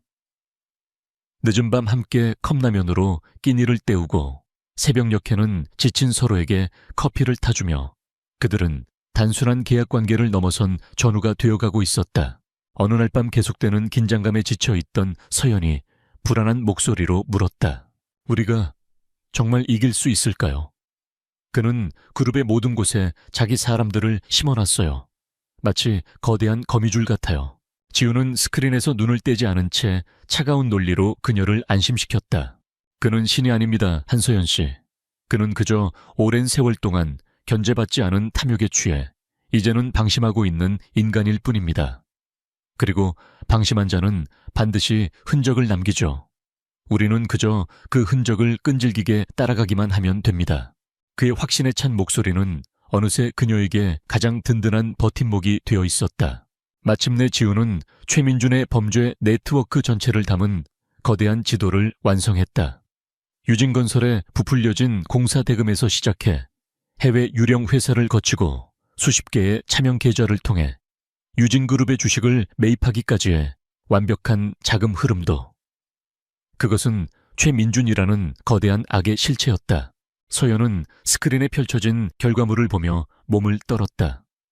아버지에 대한 배신감과 그룹에 대한 분노, 그리고 동시에 이 모든 것을 파헤친 지훈의 천재성에 대한 경외감이 뒤섞인 복잡한 감정이었다. 그녀는 지훈을 바라보았다. 더 이상 그는 계약으로 묶인 파트너나 복수를 위한 도구가 아니었다. 그는 그녀의 유일한 희망이자 신뢰할 수 있는 단 한 사람이었다. 아버지가 항상 말씀하셨어요. 전쟁에서 이기려면 등 뒤를 온전히 맡길 수 있는 단 한 사람만 있으면 된다고. 저는 그 사람을 찾은 것 같아요. 그녀의 진심 어린 고백에 지우는 잠시 멈칫했다. 그는 그저 고개를 까딱였을 뿐이지만 그녀의 말은 5년간 얼어붙어 있던 그의 마음에 작은 파문을 일으켰다. 스캔들 이후 처음으로 누군가가 자신의 오명이 아닌 자신의 능력과 존재 자체를 인정해주고 있었다. 계약을 넘어선 그녀 개인에 대한 기묘한 충성심과 보호 본능이 싹트고 있음을 느꼈다. 하지만 아직 전쟁은 끝나지 않았다. 증거는 완벽합니다. 하지만 이건 모두 디지털 기록이고 정황 증거일 뿐입니다. 지훈이 냉정하게 지적했다. 최민준은 꼬리 자르기의 명수입니다. 아랫사람들의 독단적인 행동이었고 자신은 몰랐다고 발뺌하면 그만입니다. 이 모든 자금 흐름의 정점에서 직접 명령을 내린 것이 자신이라는 것을 증명할 스모킹건이 필요해요. 스모킹 존. 네. 그의 목소리가 담긴 녹취록이든 직접 서명한 이면 계약서든 혹은 모든 것을 털어놓을 내부 고발자든 그가 빠져나갈 수 없는 결정적인 한 방이 필요합니다. 그들은 완성된 범죄의 지도를 노려보았다. 증거는 충분했지만 최민준의 목에 칼을 들이대기에는 2% 부족했다. 그렇다면 덫을 놔야겠군요. 한서연의 눈빛이 차갑게 빛났다. 쥐가 스스로 증거를 물고 튀어나오도록 완벽한 덫을 려 조용했던 방역은 끝났다. 이제 시끄러운 전쟁이 시작될 차례였다. 최민준은 자신의 집무실에서 초조하게 시간을 태우고 있었다. 그의 완벽하게 짜인 시나리오에 균열이 가기 시작했다. 한서연과 강지훈의 깜짝 약혼은 시작에 불과했다. 그는 처음 강지훈을 한물간 패배자 어린 회장의 허세를 채워줄 장식품 정도로 얕보았다. 하지만 이사회에서 마주한 강지훈의 그 서늘하고 흔들림 없는 눈빛은 그의 오랜 투쟁의 본능을 자극했다. 무언가 잘못되고 있었다. 정체를 알 수 없는 위협이 그의 목을 서서히 조여오는 듯한 불쾌한 감각이었다. 이 불안감은 그를 더욱 조급하고 더욱 공격적으로 만들었다. 그의 첫 번째 공격은 언론을 통해 시작되었다. 최민준은 자신이 수년간 관리해온 언론계 인맥을 총동원했다. 리더십 부재의 유진그룹 신임 회장 체제, 한 달 만에 주력 계열사 실적 악화, 유진의 젊은 총수 경영 능력보다 남자에 빠졌나, 기사들은 교묘하게 사실을 왜곡했다. 한 계열사의 일시적인 실적 하락을 마치 그룹 전체의 위기인 것처럼 부풀렸고, 익명의 내부 관계자를 인용해 한서연의 경험 부족을 부각했다. 동시에 강지훈을 향한 공격도 집요하게 이어졌다. 5년 전 사건의 피해자라고 주장하는 인물이 한 시사 프로그램에 등장해 강지훈 때문에 자신의 가정이 어떻게 파탄났는지를 눈물로 호소했다. 여론은 최민준이 의도한 대로 한서연의 리더십과 강지훈의 도덕성에 대한 의심으로 들끓기 시작했다. 그러나 그들의 대응은 예상 밖으로 침착했다. 한서연은 즉시 긴급 기자회견을 열었다. 그녀는 불안해하거나 변명하지 않았다. 대신 지훈이 밤새 분석해준 데이터를 바탕으로 문제의 계열사 실적 하락이 사실은 수익성이 낮은 기존 사업을 정리하고 고부가가치 신사업으로 전환하기 위한 계획된 전략적 후퇴였음을 명확히 증명했다. 그녀는 위기를 자신의 장기적인 비전과 투명성을 과시하는 기회로 바꿔버렸다. 강지훈에 대한 인신공격에 대해서는 그들 역시 교묘한 방식으로 대응했다. 지훈은 대외적으로 침묵을 지켰다. 그가 직접 나서는 것은 오히려 의혹을 증폭시킬 뿐이었다. 대신 한서연의 법무팀이 움직였다. 그들은 해당 방송국과 인터뷰에게 명백한 허위 사실에 의한 명예훼손을 경고하는 내용 증명을 발송했다. 내용 증명에는 지훈이 찾아낸 인터뷰 위에 진술의 사소한 모순점들과 그가 과거 최민준 측으로부터 금전적 지원을 받은 정황 증거가 첨부되어 있었다. 해당 기사는 아무런 해명 없이 조용히 인터넷에서 사라졌다. 여론전만으로는 부족해. 진짜 실질적인 타격이 필요해. 최민준은 거대한 실패를 조작하기로 결심했다. 그의 타겟은 한서연이 회장 취임 후 가장 공을 들이고 있던 프로젝트 유진바이오의 신약 임상 시험이었다. 만약 이 임상 데이터가 오염되어 미국 FDA 제출에 실패한다면 그것은 막대한 금전적 손실을 넘어 한서연의 리더십 자체에 치명타를 입히게 될 터였다. 그는 유진바이오 내부에 심어둔 자신의 충복 박상무에게 은밀한 지시를 내렸다. FDA에 제출될 최종 데이터 파일을 손상시키라는 명령이었다. 하지만 최민준은 알지 못했다. 그의 모든 움직임이 강지훈의 손바닥 안에서 예측되고 있다는 사실을. 예상대로 유진바이오를 건드릴 겁니다. 박상무가 가장 유력한 실행조고요. 지훈은 이미 몇 주 전부터 박상무를 약한 고리로 지목하고 있었다. 그는 한서연의 최측근 IT 보안팀을 통해 유진바이오의 핵심 서버에 그 누구도 감지할 수 없는 미러링 모니터링 프로그램을 설치해 두었다. 이 프로그램은 단순한 접근 기록 추적을 넘어 서버 내 모든 파일의 생성 수정 삭제, 시원본의 그림자 사본을 별도의 비밀 서버에 실시간으로 저장하는 기능을 가졌다. 그들은 덫을 놓고 기다렸다. 그리고 마침내 박상무가 움직였다.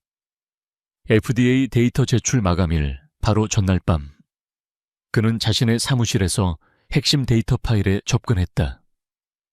그리고는 임상 결과의 수치를 교묘하게 조작하고 일부 데이터를 삭제했다. 그의 모든 키보드 입력 마우스 클릭 데이터 변조 과정, 심지어 최민준의 비서와 나눈 메신저 대화까지도 그림자 사본으로 고스란히 기록되고 있었다. 그리고 공식 제출 마감 시한 몇 시간 전 한서연의 팀은 조용히 움직였다. 그들은 박상무가 오염시킨 데이터 파일을 미리 백업해둔 완벽한 원본 파일로 교체했다. 그리고는 아무 일도 없었다는 듯 정상적인 데이터를 FDA에 최종 제출했다. 최민준과 박상무는 자신들의 계획이 완벽하게 성공했다고 믿고 있었다. 처리 완료했습니다, 부회장님. 박상무의 보고를 받은 최민준은 환호했다.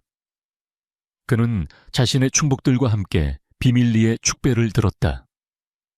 유진바이오의 임상 실패라는 대형 악재가 터져 나올 것이고 그것을 빌미로 긴급 이사회를 소집해 한서연을 끌어내릴 생각에 가슴이 부풀었다. 그의 얼굴에는 오만함과 승리감에 대한 확신이 가득했다. 이처럼 숨막히는 공방이 오가는 동안 지훈과 서연의 관계는 미묘하게 변하고 있었다.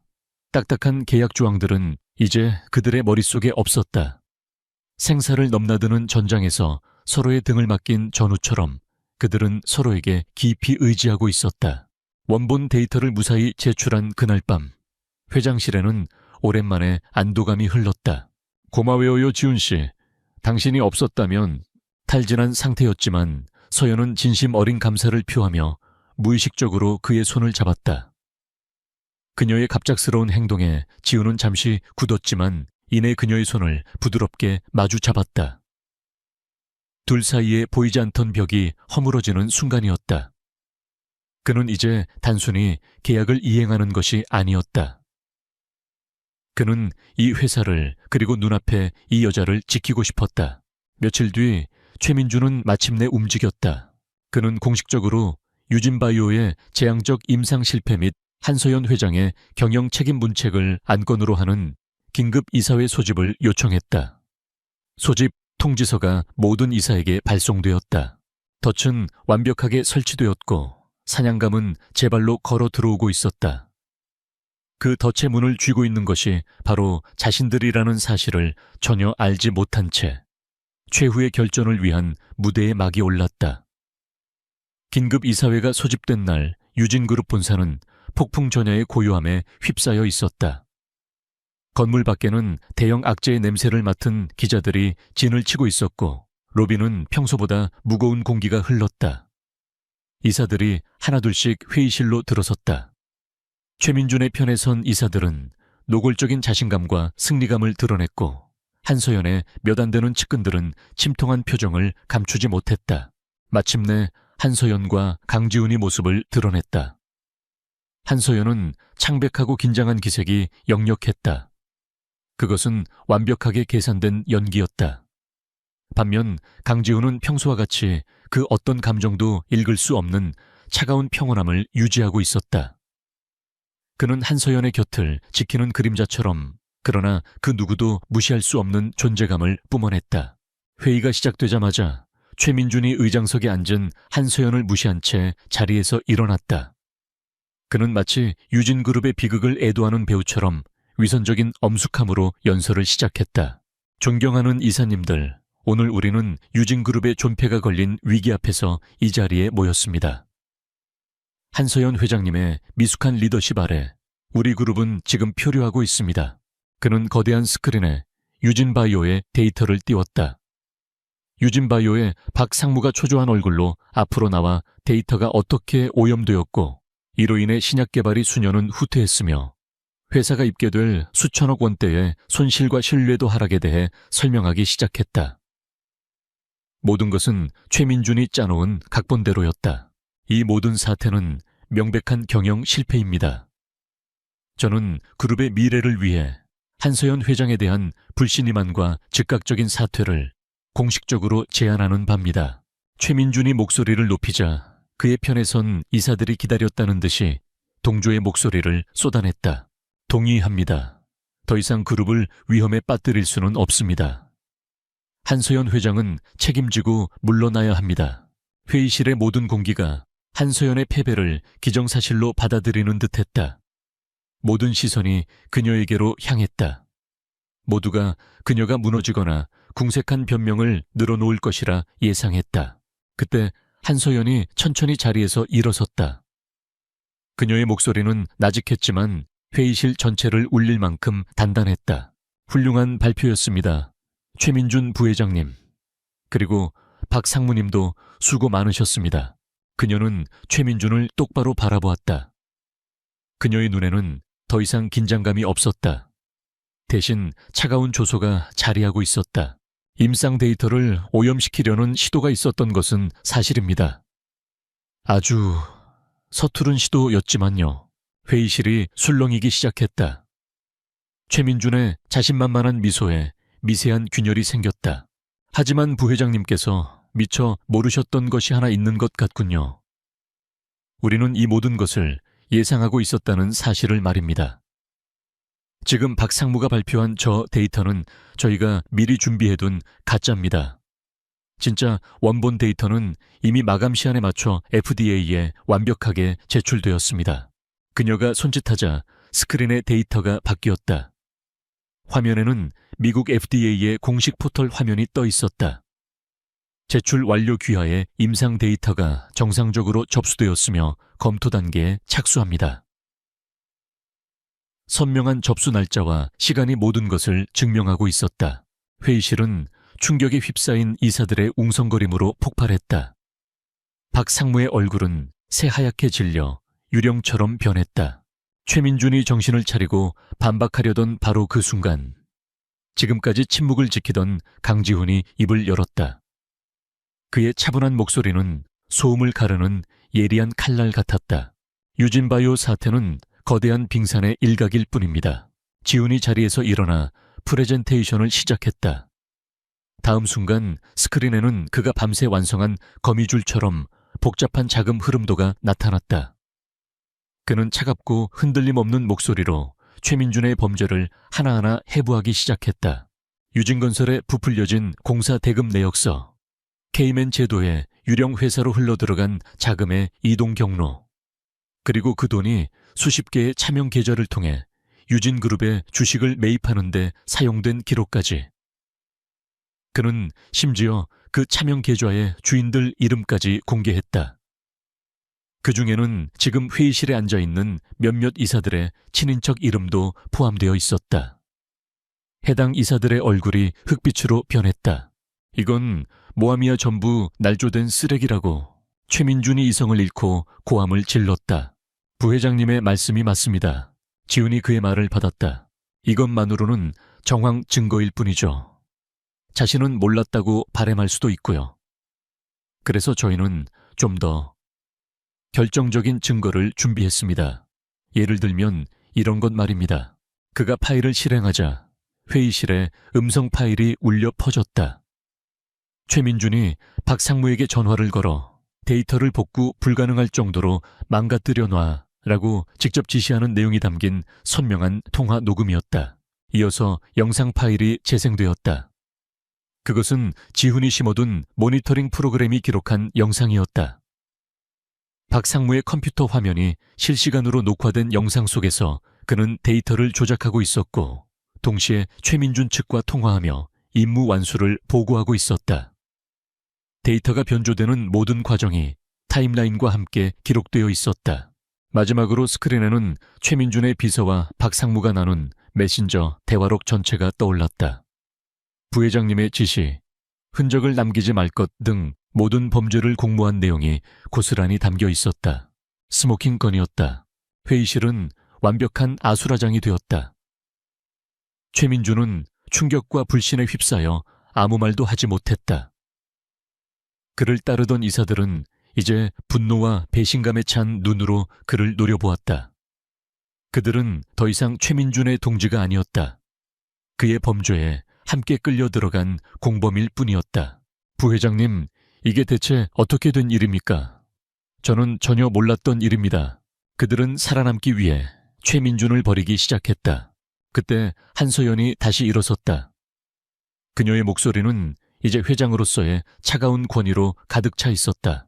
본 의장은 이 자리에서 긴급 동의안을 발의합니다.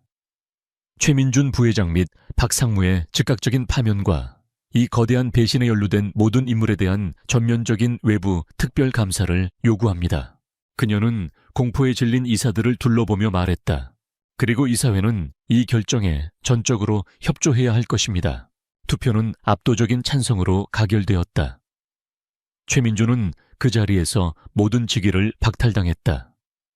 그는 의자에 주저앉은 채 완전히 무너져 내렸다. 그의 철권 통치는 그렇게 허무하게 막을 내렸다. 회의가 끝나자 보안 요원들이 회의실로 들어와 넋이 나간 최민준과 흐느끼는 박상무를 끌고 나갔다. 밖에서 기다리던 기자들은 이 엄청난 소식에 벌떼처럼 달려들었다. 소란이 휩쓸고 지나간 회의실에는 지훈과 서연 단둘만이 남아있었다.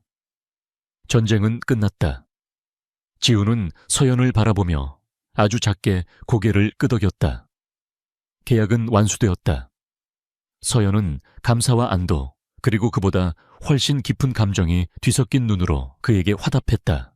폭풍이 지나간 자리, 이제 그들은 서로의 관계라는 새로운 현실을 마주해야 했다. 최민준의 제국이 무너진 후 몇 주가 흘렀다. 유진그룹은 거대한 폭풍이 휩쓸고 지나간 자리를 정리하느라 분주했다. 언론은 연일 최민준과 그의 일파가 저지른 횡령 주가 조작 배임 혐의에 대한 수사 상황을 대서특필했다. 그들의 부패 규모가 대중에게 알려지면서 오히려 한서연 회장의 결단력과 정직함은 더욱 높은 평가를 받았다. 한때 폭락했던 유진그룹의 주가는 빠르게 안정을 되찾고 이제는 새로운 리더십에 대한 기대로 꾸준히 상승 곡선을 그리고 있었다. 정의는 실현되었고 질서는 회복되고 있었다. 회사 안팎에 모든 것이 제자리를 찾아가고 있었지만 강지훈과 한서연의 세상만은 시간 속에 멈춰 있는 듯했다. 그들을 묶어주었던 계약 결혼의 목적은 완벽하게 달성되었다. 최민준은 사라졌고 강지훈의 5년 전 누명은 유진그룹의 공식 발표를 통해 깨끗하게 벗겨졌다. 그는 이제 자유였다. 계약은 끊었다. 하지만 그들은 앞으로 어떻게 해야 할지 몰랐다. 전쟁이 끝난 후 그들은 더 이상 비즈니스 파트너가 아니었다. 그렇다면 대체 무슨 관계란 말인가? 둘 사이에는 누구도 먼저 꺼내지 못하는 무거운 질문만이 감돌고 있었다. 어느 날 저녁 한서연이 지훈을 자신의 집무실로 불렀다. 모든 것이 시작되었던 바로 그 장소였다. 하지만 공기는 달랐다. 절박한 전략이 오가던 긴장감 대신 조용한 친밀함과 불확실성이 공간을 채우고 있었다. 그녀의 책상 위에는 그들의 첫 만남을 이끌었던 혼인계약서가 놓여 있었다. 그동안 정말 감사했습니다. 서연이 먼저 침묵을 깼다. 그녀는 애써 프로페셔널한 표정을 지으려 했지만 그 눈빛은 미세하게 떨리고 있었다. 저를 위해 그리고 우리 회사를 위해 해주신 모든 일에 감사드립니다. 계약은 완수되었고 이제 지훈 씨는 자유입니다. 원하신다면 다시 예전의 평화로운 삶으로 돌아가셔도 좋습니다. 그녀의 말은 그에게 이별을 고하고 있었다. 계약의 종료를 그리고 관계의 끝을. 지훈은 말없이 그녀를 그리고 책상 위에 계약서를 바라보았다. 그는 이제 모든 것을 되찾았다. 잃어버렸던 명예, 그리고 세상의 인정까지. 마음만 먹으면 먼지 쌓인 서점으로 돌아가 그가 그토록 원했던 평온한 삶을 다시 시작할 수 있었다. 하지만 이상하게도 그 삶이 더 이상 매력적으로 느껴지지 않았다. 함께 밤을 새우고 함께 싸우고 함께 웃고 울었던 지난 몇 달의 기억 앞에서 서점의 고요함은 텅 빈 공허함처럼 느껴졌다. 그는 깨달았다. 진정한 평화는 싸움이 없는 상태가 아니라 그 싸움을 함께 헤쳐나갈 사람이 곁에 있는 것이라는 것을. 그는 책상으로 다가가 계약서를 집어들었다. 이 서류는 그가 나직이 말했다. 이제 그냥 종이 조각일 뿐입니다. 우리가 함께 겪어온 시간들을 설명해주지 못해요. 그는 서연의 눈을 똑바로 바라보았다. 한서연 씨, 제가 처음 이곳에 왔을 때 제 목적은 복수였습니다. 제 이름을 되찾는 것이었죠. 하지만 어느 순간부터 그건 더 이상 제가 이곳에 머무는 이유가 아니었습니다. 저는 당신 때문에 머물렀습니다. 그의 고백은 화려하지 않았지만 그의 성격처럼 논리적이고 진심 어리고 그리고 단호했다. 당신은 죽어있던 나를 다시 살게 했어요. 5년 만에 처음으로 누군가를 믿고 누군가를 지키고 싶다는 감정을 느끼게 했습니다. 내가 싸워야 할 이유를 만들어 주었습니다. 그의 고백에 서연이 애써 지키고 있던 마지막 이성의 벽이 무너져 내렸다. 그녀의 눈에서 안도와 행복의 눈물이 흘러내렸다. 그녀 역시 자신의 마음을 고백했다. 처음에는 그의 천재적인 두뇌에 끌렸지만 비 오는 날 처음 마주했던 그의 예상치 못한 친절함과 어떤 위기 앞에서도 흔들리지 않는 그의 강인함, 그리고 그의 올곧은 신념에 반하게 되었다고. 지훈은 말없이 만년필을 들어 계약서의 표지에 적힌 혼인계약서라는 글자 위에 두꺼운 선을 그었다. 그리고는 그 종이를 반으로 찢어버렸다. 이건 없었던 일로 하죠. 그가 찢어진 계약서를 내려놓으며 말했다. 그리고 처음부터 다시 시작합시다. 계약 파트너가 아니라 인생의 파트너로.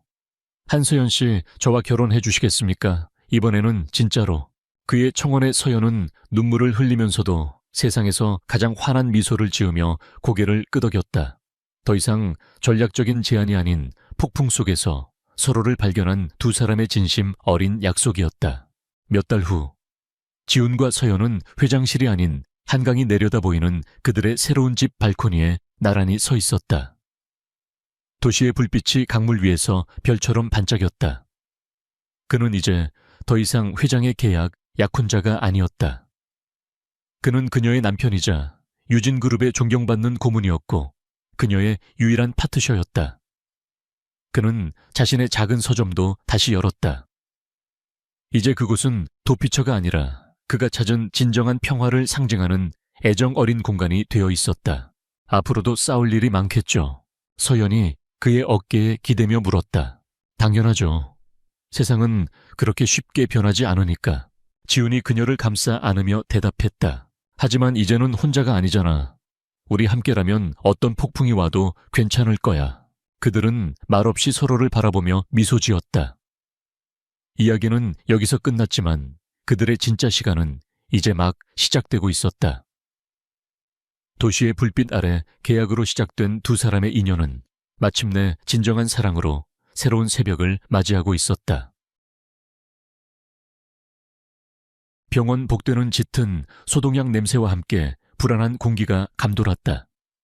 희미한 형광등 불빛 아래 박서연은 낡은 의자에 앉아 초조하게 발을 동동거렸다. 그녀의 얼굴은 창백했고 눈은 밤샘 울음으로 퉁퉁 부어 있었지만 그 속에는 결코 꺾이지 않을 듯한 강렬한 모성애가 담겨 있었다. 그녀의 유일한 희망이자 전부인 7살 아들 김민주는 응급실 침대에 의식을 잃은 채 누워 있었다. 민주는 희귀병을 앓고 있었고 지금 당장 복잡하고 값비싼 수술을 받지 못하면 생명이 위태로웠다. 서연은 싱글맘이었다. 그녀의 통장 장원은 바닥을 드러냈고 모든 문은 그녀에게 굳게 닫힌 듯했다. 어머니 민준이의 상태가 좋지 않습니다. 지금 당장 수술하지 않으면 위험합니다. 수술비는 최소 1억 원 이상이 필요합니다. 담당 의사의 냉정한 목소리가 서연의 심장을 찢어놓는 듯했다. 1억 원이라니. 그녀에게는 상상조차 할 수 없는 금액이었다.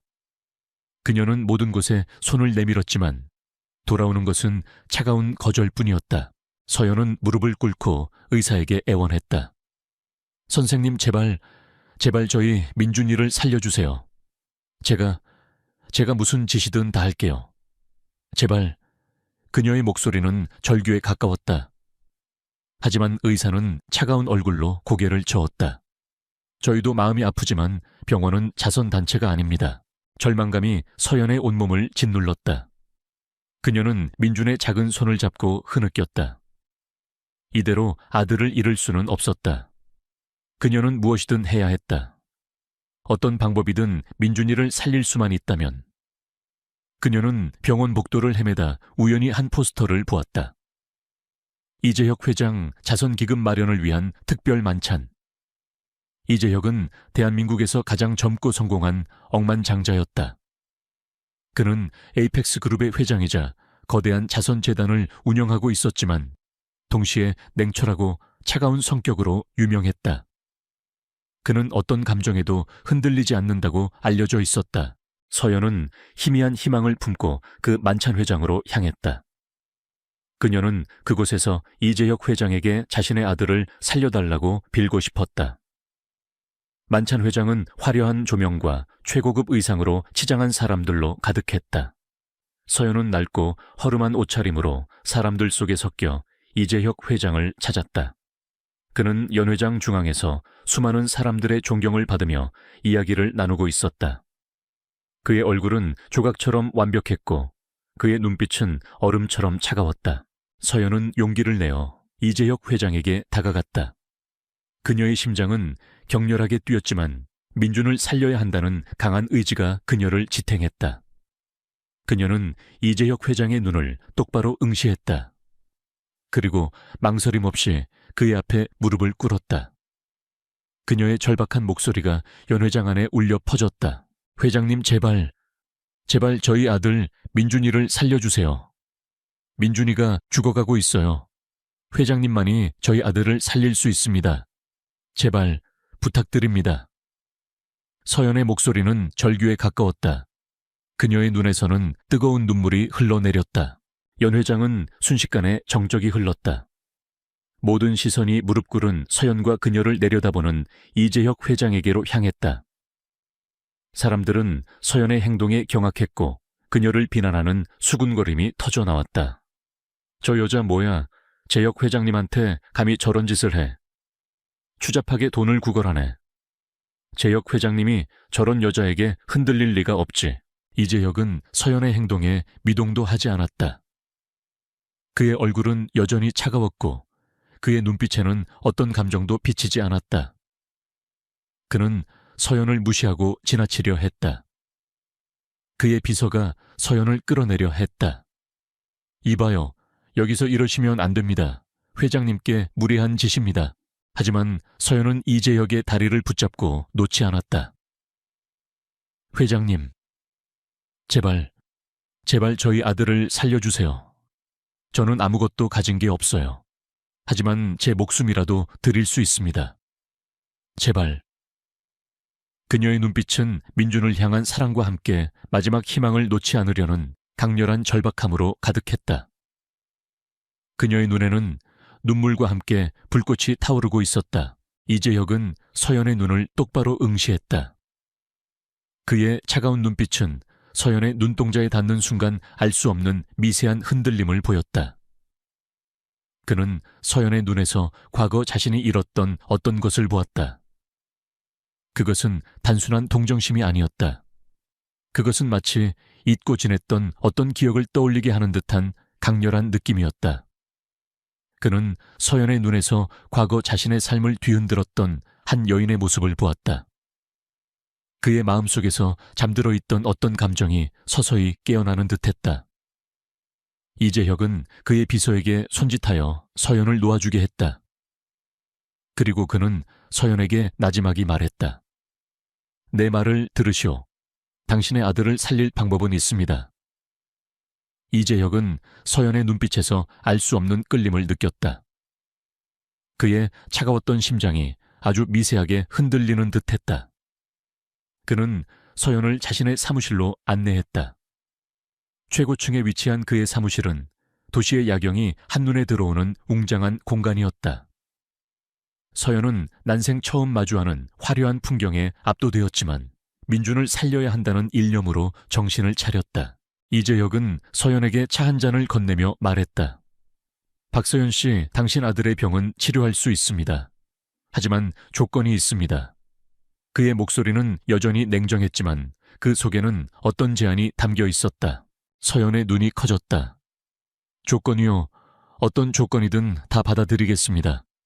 제발 저희 민준이만 살려주세요. 그녀의 목소리는 절박했다. 이재혁은 서연의 눈을 똑바로 응시했다. 나는 곧 중요한 파티에 참석해야 합니다. 그곳에는 나의 가족과 과거의 인연들이 있습니다. 나는 그들에게 내가 행복하다는 것을, 그리고 더 이상 과거에 얽매이지 않는다는 것을 보여주고 싶습니다. 당신은 그 파티에서 나의 가짜 여자친구 역할을 해줘야 합니다. 완벽하게 나의 연인처럼 행동해야 합니다. 당신의 연기력은 당신 아들의 생명과 직결될 것입니다. 서연은 이재혁의 제안에 경악했다. 가짜 여자친구라니. 그녀는 그의 제안이 황당했지만 동시에 민준을 살릴 수 있는 유일한 기회라는 것을 직감했다. 그녀는 잠시 망설였다. 자신의 자존심과 민준의 생명. 두 가지 저울 위에서 그녀는 결국 민준을 선택했다. 좋습니다, 회장님. 당신의 제안을 받아들이겠습니다. 하지만 저를 속이지 마세요. 제 아들의 목숨을 가지고 장난치지 마세요. 서연의 목소리는 떨렸지만 그 속에는 강한 경고가 담겨 있었다. 이재혁은 서연의 결심에 만족스러운 미소를 지었다. 걱정 마십시오.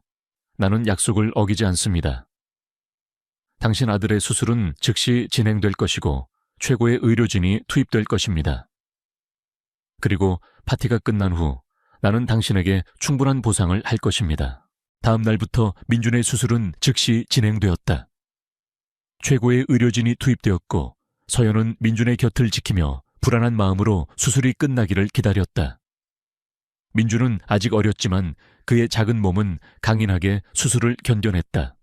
수술은 성공적이었다. 서연은 민준의 작은 손을 잡고 눈물을 흘렸다. 그녀는 이재혁에게 감사했지만 동시에 그의 제안에 대한 의문이 커졌다. 왜 그는 자신에게 이런 제안을 한 것일까? 단순히 과거의 인연에게 과시하기 위해서만은 아닐 터였다. 파티가 다가오자 이재혁은 서연을 자신의 비서실장에게 소개하며 파티 준비를 지시했다. 그의 비서실장은 서연의 수수한 외모를 보고 태민의 선택에 의아해했지만 회장의 지시이기에 군말 없이 따랐다. 이재혁은 서연에게 파티에 입고 갈 드레스를 고르게 하고 기본적인 에티켓과 대화법을 가르치라고 지시했다. 그는 서연이 그저 보통의 여자처럼 보이기만 하면 된다고 생각했다. 그의 오만함은 서연의 진정한 가치를 간과하고 있었다. 서연은 이재혁의 지시를 군말 없이 따랐다. 그녀는 비서실장과 함께 최고급 명품 거리로 향했다. 비서실장은 서연에게 값비싼 드레스와 보석들을 보여주며 이 정도는 입어줘야 회장님 체면이 서죠 라고 말했다. 하지만 서연은 화려한 드레스 대신 단순하면서도 우아한 디자인의 드레스를 선택했다. 그녀는 드레스의 소재와 재단에 집중했고 그녀의 섬세한 안목은 비서실장마저 놀라게 했다. 서연은 드레스에 어울리는 액세서리를 직접 디자인했고 비서실장은 그녀의 뛰어난 감각에 감탄했다. 메이크업 아티스트와 헤어 디자이너는 서연의 수수한 외모에 실망한 듯 보였다. 그들은 서연을 평범한 여자로 치부하며 대충 꾸미려 했다. 하지만 서연은 자신의 의견을 단호하게 말했다. 그녀는 자신의 얼굴형과 피부톤에 맞는 화장법을 제시했고 머리 모양도 스스로 결정했다. 그녀의 지시를 따르자 메이크업 아티스트와 헤어 디자이너는 놀라움을 금치 못했다. 서연의 얼굴에서 숨겨져 있던 아름다움이 서서히 드러나기 시작했다. 그녀의 눈빛은 더욱 깊고 신비로워졌다. 이재혁은 서연의 변화된 모습에 놀라움을 감추지 못했다. 그는 서연을 처음 만났을 때와는 전혀 다른 우아하고 기품 있는 여인으로 변모한 그녀를 보고 잠시 말을 잃었다. 그녀의 걸음걸이는 당당했고 그녀의 미소는 자연스러웠다. 이재혁은 자신의 선택이 옳았다고 생각했지만 동시에 서연에게서 풍겨져 나오는 알 수 없는 아우라의 묘한 불안감을 느꼈다. 그는 서연이 어떤 비밀을 숨기고 있다는 것을 어렴풋이 짐작할 수 있었다. 그는 자신의 전 연인에게 복수하려 했지만 그 과정에서 자신도 모르는 사이에 어떤 진실과 마주하게 될 불길한 예감을 받았다. 서연은 민준이 무사히 수술을 마친 것에 안도했지만 동시에 이재혁과의 가짜 여자친구 계약이 자신에게 어떤 의미가 될지 알 수 없었다. 그녀는 이재혁의 차가운 눈빛 뒤에 숨겨진 어떤 슬픔과 고독을 느꼈다.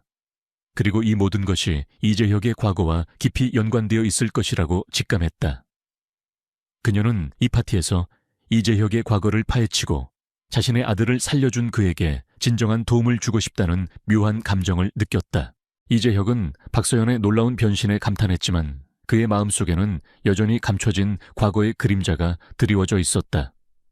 그는 파티에 참석한 자신의 가족과 옛 지인들의 시선이 부담스러웠다.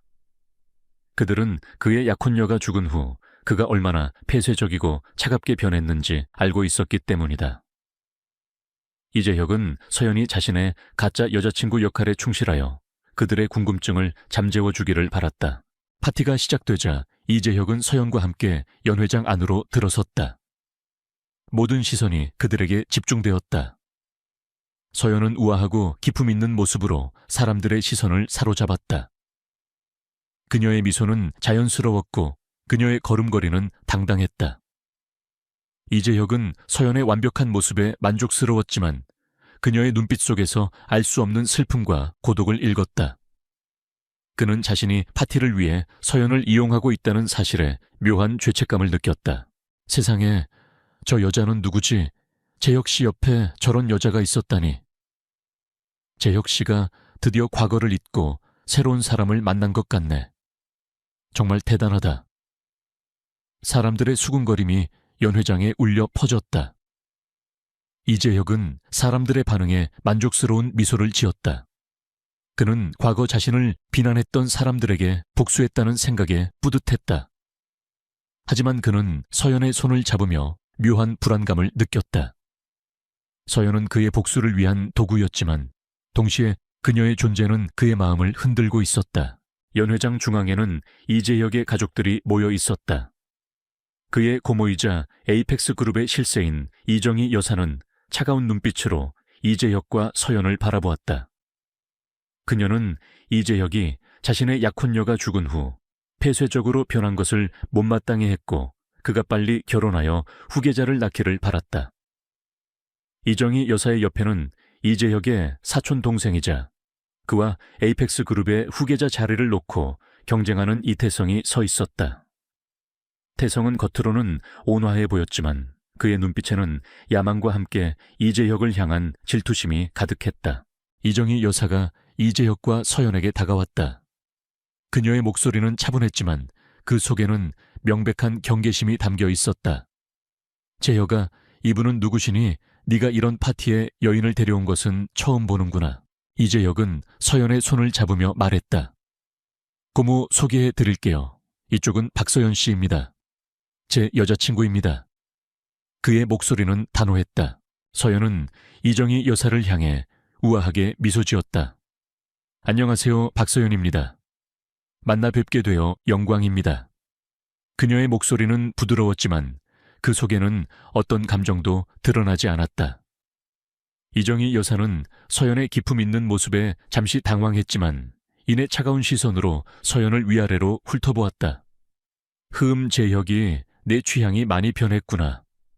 그런데 박서연 씨 무슨 일을 하시나요? 제가 아는 재계 인사 중에는 박서연이라는 이름은 없는데. 이정희 여사는 서연의 배경을 캐물으려 했다. 서연은 이정희 여사의 질문에 미소 지었다. 그녀의 미소는 우아했지만 그 속에는 알 수 없는 냉기가 서려 있었다. 저는 그저 평범한 사람입니다. 회장님께서는 제가 어떤 사람인지 잘 아실 텐데요. 서연은 이재혁을 향해 시선을 돌렸다. 이재혁은 서연의 당돌함에 놀랐지만 이내 그녀의 말을 지지하는 듯 고개를 끄덕였다. 그때 이태성이 서연에게 다가와 비열한 미소를 지었다. 박서연 씨 미인인 줄은 알았지만 이렇게 당돌한 분일 줄은 몰랐습니다. 혹시 재혁이 형의 재산을 보고 온 것은 아니고요. 재혁이 형은 과거의 상처 때문에 여자에게 쉽게 마음을 주지 않는 사람입니다. 당신 같은 분이 감히 건드릴 수 있는 분이 아니죠. 태성은 서연에게 노골적으로 조롱했다. 그의 목소리에는 이재혁을 향한 질투심과 함께 서연을 얕잡아 보는 듯한 태도가 담겨 있었다. 서연은 태성의 조롱에 미동도 하지 않았다. 그녀는 태성을 똑바로 응시했다. 이태성 씨, 저는 다른 사람의 재산에는 관심 없습니다. 그리고 재혁 회장님과의 관계는 저희 둘만의 문제입니다.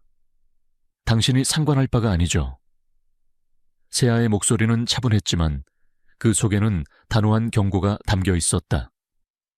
태성은 서연의 차가운 태도에 당황했다. 그는 자신의 매력이 통하지 않는다는 사실에 불쾌함을 느꼈다. 이재혁은 서연의 당당한 태도에 감탄했다. 그는 서연이 자신의 가짜 여자친구 역할에 충실할 뿐만 아니라 자신의 과거를 건드리는 이태성에게 맞서 싸우는 것을 보며 묘한 감정을 느꼈다. 그는 서연의 눈빛 속에서 과거 자신이 잃었던 한 여인의 모습을 보았다. 그의 마음속에서 잠들어 있던 어떤 감정이 서서히 깨어나는 듯했다. 파티가 진행되는 동안 이재혁은 서연에게 자신의 과거에 대해 이야기했다.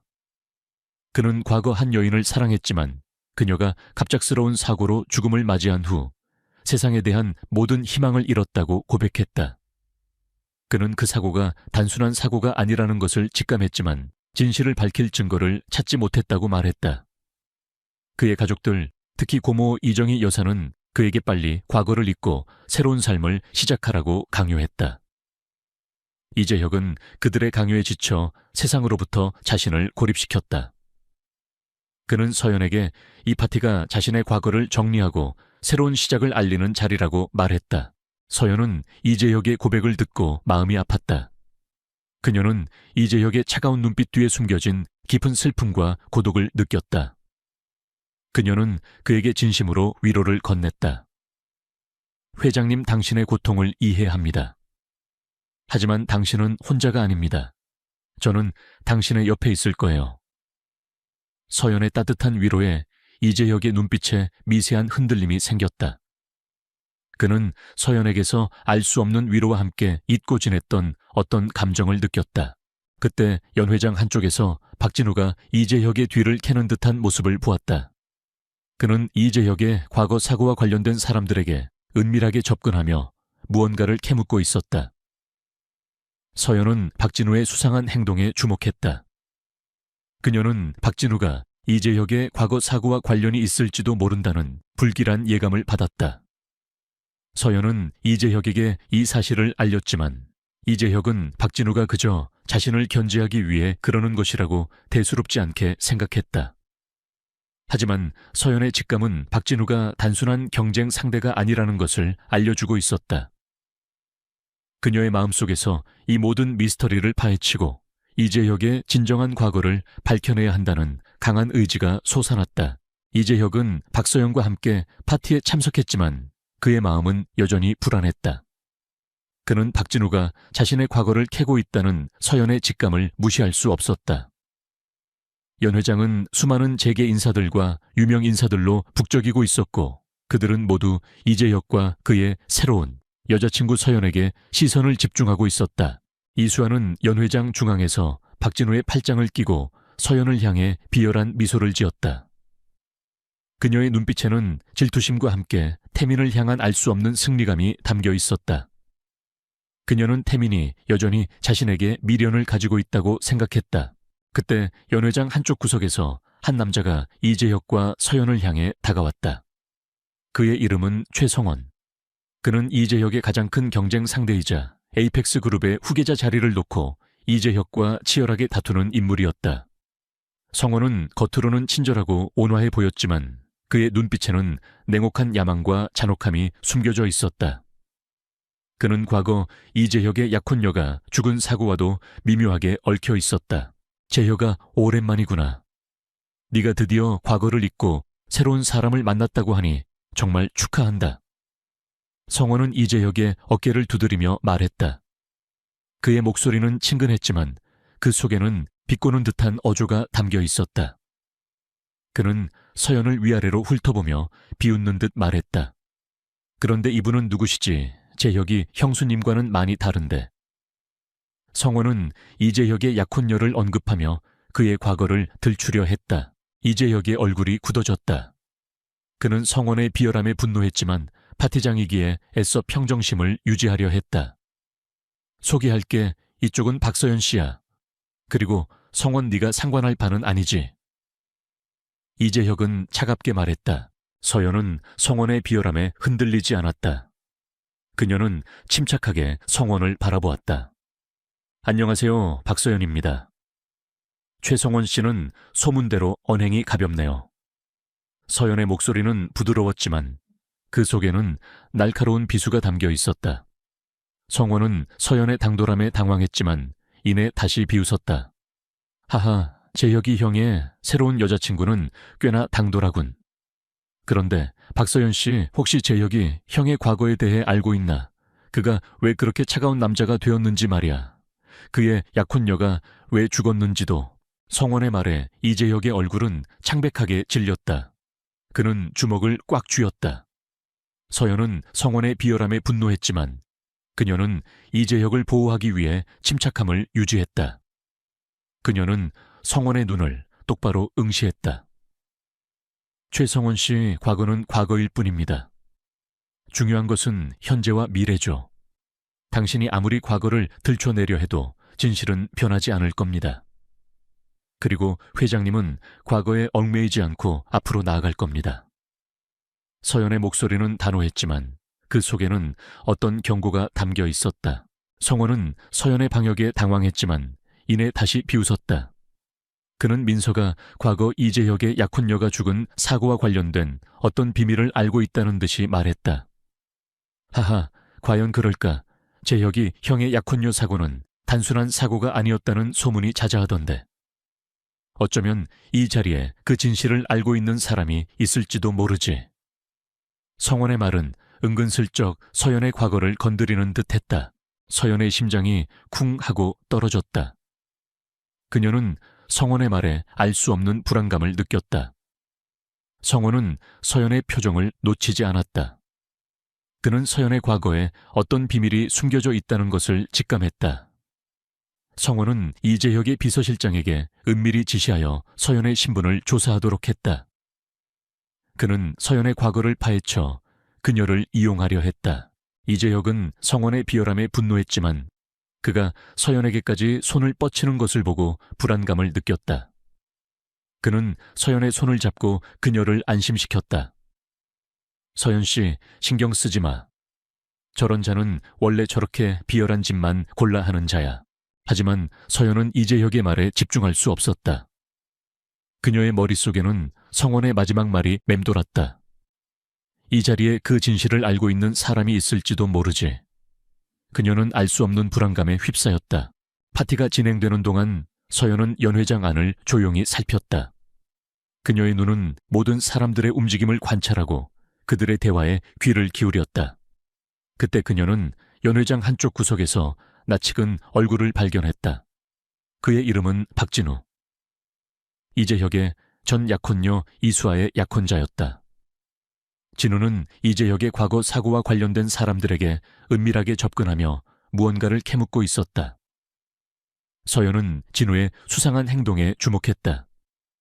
그녀는 진우가 단순한 경쟁 상대가 아니라 이재혁의 과거 사고와 관련이 있을지도 모른다는 불길한 예감을 받았다. 서연은 이재혁에게 이 사실을 알렸다. 회장님 박진우 씨가 당신의 과거 사고와 관련된 사람들에게 접근하고 있어요. 뭔가 수상해요. 이재혁은 서연의 말에 놀랐지만 이내 대수롭지 않게 생각했다. 그 자는 원래 나를 견제하기 위해 온갖 짓을 다 하는 자야. 신경 쓰지 마. 하지만 서연의 직감은 박진우가 단순한 경쟁 상대가 아니라는 것을 알려주고 있었다. 그녀의 마음속에서 이 모든 미스터리를 파헤치고 이재혁의 진정한 과거를 밝혀내야 한다는 강한 의지가 솟아났다. 그때 민주는 병원에서 회복 중이었다. 그의 병실에는 최첨단 의료 장비들이 가득했고 최고의 의료진이 그를 보살피고 있었다. 민주는 파티에 참석한 엄마의 모습이 담긴 뉴스를 보았다. 엄마는 이재혁 회장님 옆에서 너무나 아름답게 빛나고 있었다. 민주는 엄마의 행복한 모습을 보며 미소 지었다. 그는 엄마가 자신을 위해 얼마나 큰 희생을 하고 있는지 어렴풋이 느끼고 있었다. 민주는 엄마에게 받은 사랑을 갚기 위해 자신이 할 수 있는 모든 것을 하겠다고 다짐했다. 그의 작은 마음속에는 엄마의 행복과 함께 자신들을 위협하는 어떤 어둠의 그림자에 대한 강렬한 경계심이 솟아나고 있었다. 그는 자신이 가진 특별한 능력이 엄마를 지키는 데 사용될 수 있을 것이라고 막연히 생각했다. 박서연은 이재혁의 전 약혼녀 이수아의 약혼자 박진우가 이재혁의 과거 사고를 조사하고 있다는 사실에 불안감을 느꼈다. 그녀는 직감적으로 박진우가 단순한 경쟁 상대가 아니라 이재혁의 약혼녀 사망 사고와 깊이 연관되어 있을지도 모른다는 불길한 예감을 받았다. 서연은 이재혁에게 이 사실을 다시 한번 강조했지만 이재혁은 여전히 박진우를 대수롭지 않게 여겼다. 파티가 무르익을수록 최성원과 박진우는 이재혁과 서연을 향한 견제를 더욱 노골적으로 드러냈다. 성원은 이재혁의 사업적 약점을 들춰내려 했고 진우는 이재혁의 과거 사고에 대한 소문들을 흘리며 그를 흔들려 했다. 연회장의 분위기는 겉으로는 화려했지만 그 속에서는 치열한 권력 싸움과 복잡한 인간관계가 얽혀 있었다. 서연은 이재혁의 곁에서 그의 가짜 여자친구 역할에 충실하면서도 동시에 박진우의 행동을 예의주시했다. 그녀는 박진우가 누군가와 은밀하게 통화하는 것을 발견했다. 그의 목소리는 낮았지만 서연의 예민한 감각은 그의 대화 속에서 사고 보고서, 조작, 덮어라 같은 단어들을 감지했다. 서연의 심장이 쿵하고 떨어졌다. 그녀의 직감이 옳았다. 박진우는 이재혁 약혼녀 사망 사고의 진실을 알고 있거나 혹은 그 사고를 조작한 인물과 관련이 있었다. 서연은 이재혁에게 박진우의 수상한 통화 내용을 알렸다. 이재혁은 서연의 예리함에 놀랐지만 여전히 반신반의하는 듯했다. 박서연 씨, 당신은 너무 예민한 것 아닙니까? 박진우는 그저 저를 견제하려는 것뿐일 겁니다. 서연은 이재혁의 답답함에 한숨을 쉬었다. 그녀는 직접 증거를 찾아 이재혁에게 보여줘야 한다고 생각했다. 서연은 이강우 아저씨에게 연락하여 박진우의 모든 행적을 조사해달라고 부탁했다. 이강우 아저씨는 서연의 요청에 따라 박진우의 과거와 현재를 샅샅이 파헤치기 시작했다. 며칠 후 이강우 아저씨로부터 충격적인 소식이 들려왔다. 서연아 박진우는 이재혁 회장 약혼녀 사망사고, 당시 사고 현장에 있었다는 사실이 밝혀졌어. 그는 사고 직후 현장을 떠났고 경찰 조사에서는 자신은 그곳에 없었다고 거짓 증언을 했어.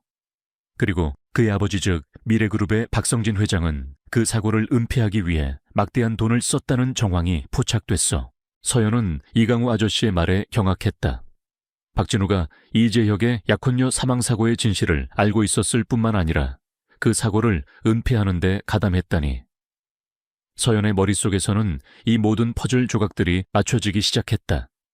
이성철 회장이 기억의 저장고 기술을 이용하여 이강철 회장의 기억을 조작했던 것처럼 박성진 회장은 박진우의 죄를 덮기 위해 이재혁의 약혼녀 사망사고를 은폐했던 것이다. 그리고 최성원은 그 모든 것을 알고 이재혁을 협박했던 것이 분명했다. 서연은 이재혁에게 이 모든 진실을 털어놓았다. 이재혁은 서연의 말을 듣고 충격을 금치 못했다. 그의 얼굴은 창백하게 질렸고 그의 눈빛은 고통과 분노로 일그러졌다. 그는 자신의 가장 사랑했던 여인이 단순한 사고로 죽은 것이 아니라 박진우와 최성진의 음모 때문에 죽었다는 사실에 절규했다. 이재혁은 박진우와 최성원에게 복수하겠다고 다짐했다. 이재혁은 서연의 손을 꽉 잡았다. 서연 씨, 당신은 대체 누구죠? 당신은 어떻게 이 모든 비밀을 알고 있는 겁니까?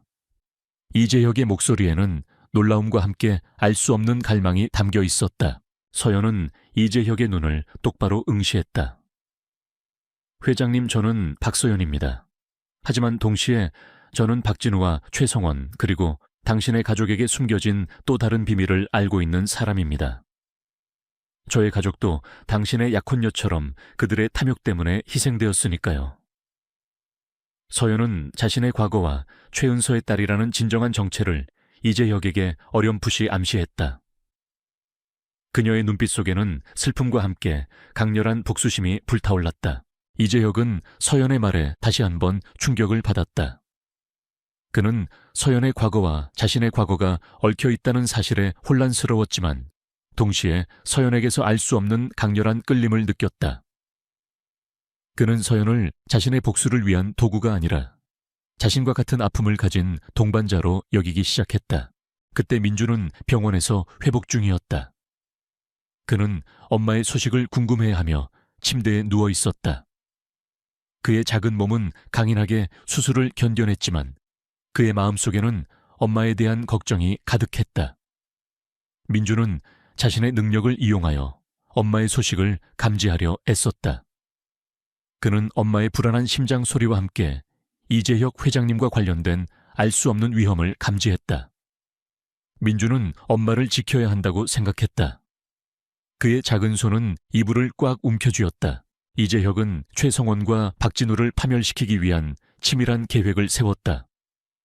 그는 비전테크의 모든 자원과 인맥을 동원하여 그들의 사업 비리와 과거 범죄들을 낱낱이 파헤치려 했다. 서연은 이재혁의 옆에서 그의 조력자가 되어 모든 계획을 지원했다. 그녀는 자신의 지식과 지혜로 이재혁을 도왔고 이재혁은 그녀의 능력에 감탄했다. 그들은 최성원과 박진우가 과거 이재혁의 약혼녀 사망사고를 은폐하기 위해 조작했던 사고 보고서와 증거인멸에 대한 결정적인 증거를 찾아야 했다. 이 증거는 그들의 숨겨진 아지트에 있을 것이 분명했다.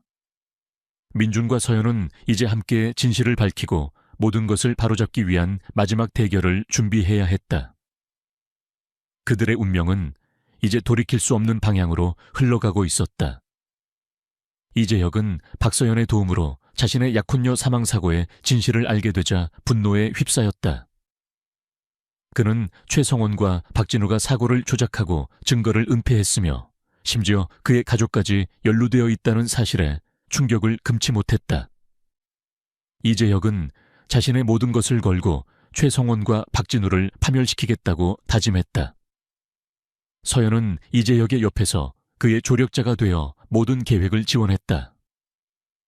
그녀는 자신의 지식과 지혜로 이재혁을 도왔고 이재혁은 그녀의 능력에 감탄했다. 그들은 최성원의 숨겨진 아지트를 찾아내기 위해 그의 모든 통신 기록과 재정 내역을 추적했다. 이강우 아저씨는 과거 형사 시절의 경험을 살려 최성원이 과거 비윤리적인 생체 실험에 연루되었을 가능성을 제기했다. 그리고 예상대로 최성원은 바이오제네틱스라는 비밀 회사를 소유하고 있었고 이 회사는 인간의 유전자를 조작하여 맞춤형 생명체를 만들려는 끔찍한 실험을 진행하고 있었다. 이 실험은 이재혁의 약혼녀 사망사고와 깊이 연관되어 있었으며 심지어 서연의 가족이 희생된 화재 사건과도 연결되어 있었다. 이성철 회장이 기억의 저장고 기술을 통해 사람들의 기억을 조작했다면 최성원은 바이오 제네틱스 기술을 통해 사람들의 존재 자체를 조작하려 한 거야. 이강우 아저씨가 말했다. 이 모든 것이 거대한 악의 네트워크로 연결되어 있어. 우리는 이 모든 것을 세상에 폭로해야 해. 민서와 이재혁은 최성원의 바이오 제네틱스 연구실이 그의 개인 별장 지하에 있다는 것을 알아냈다.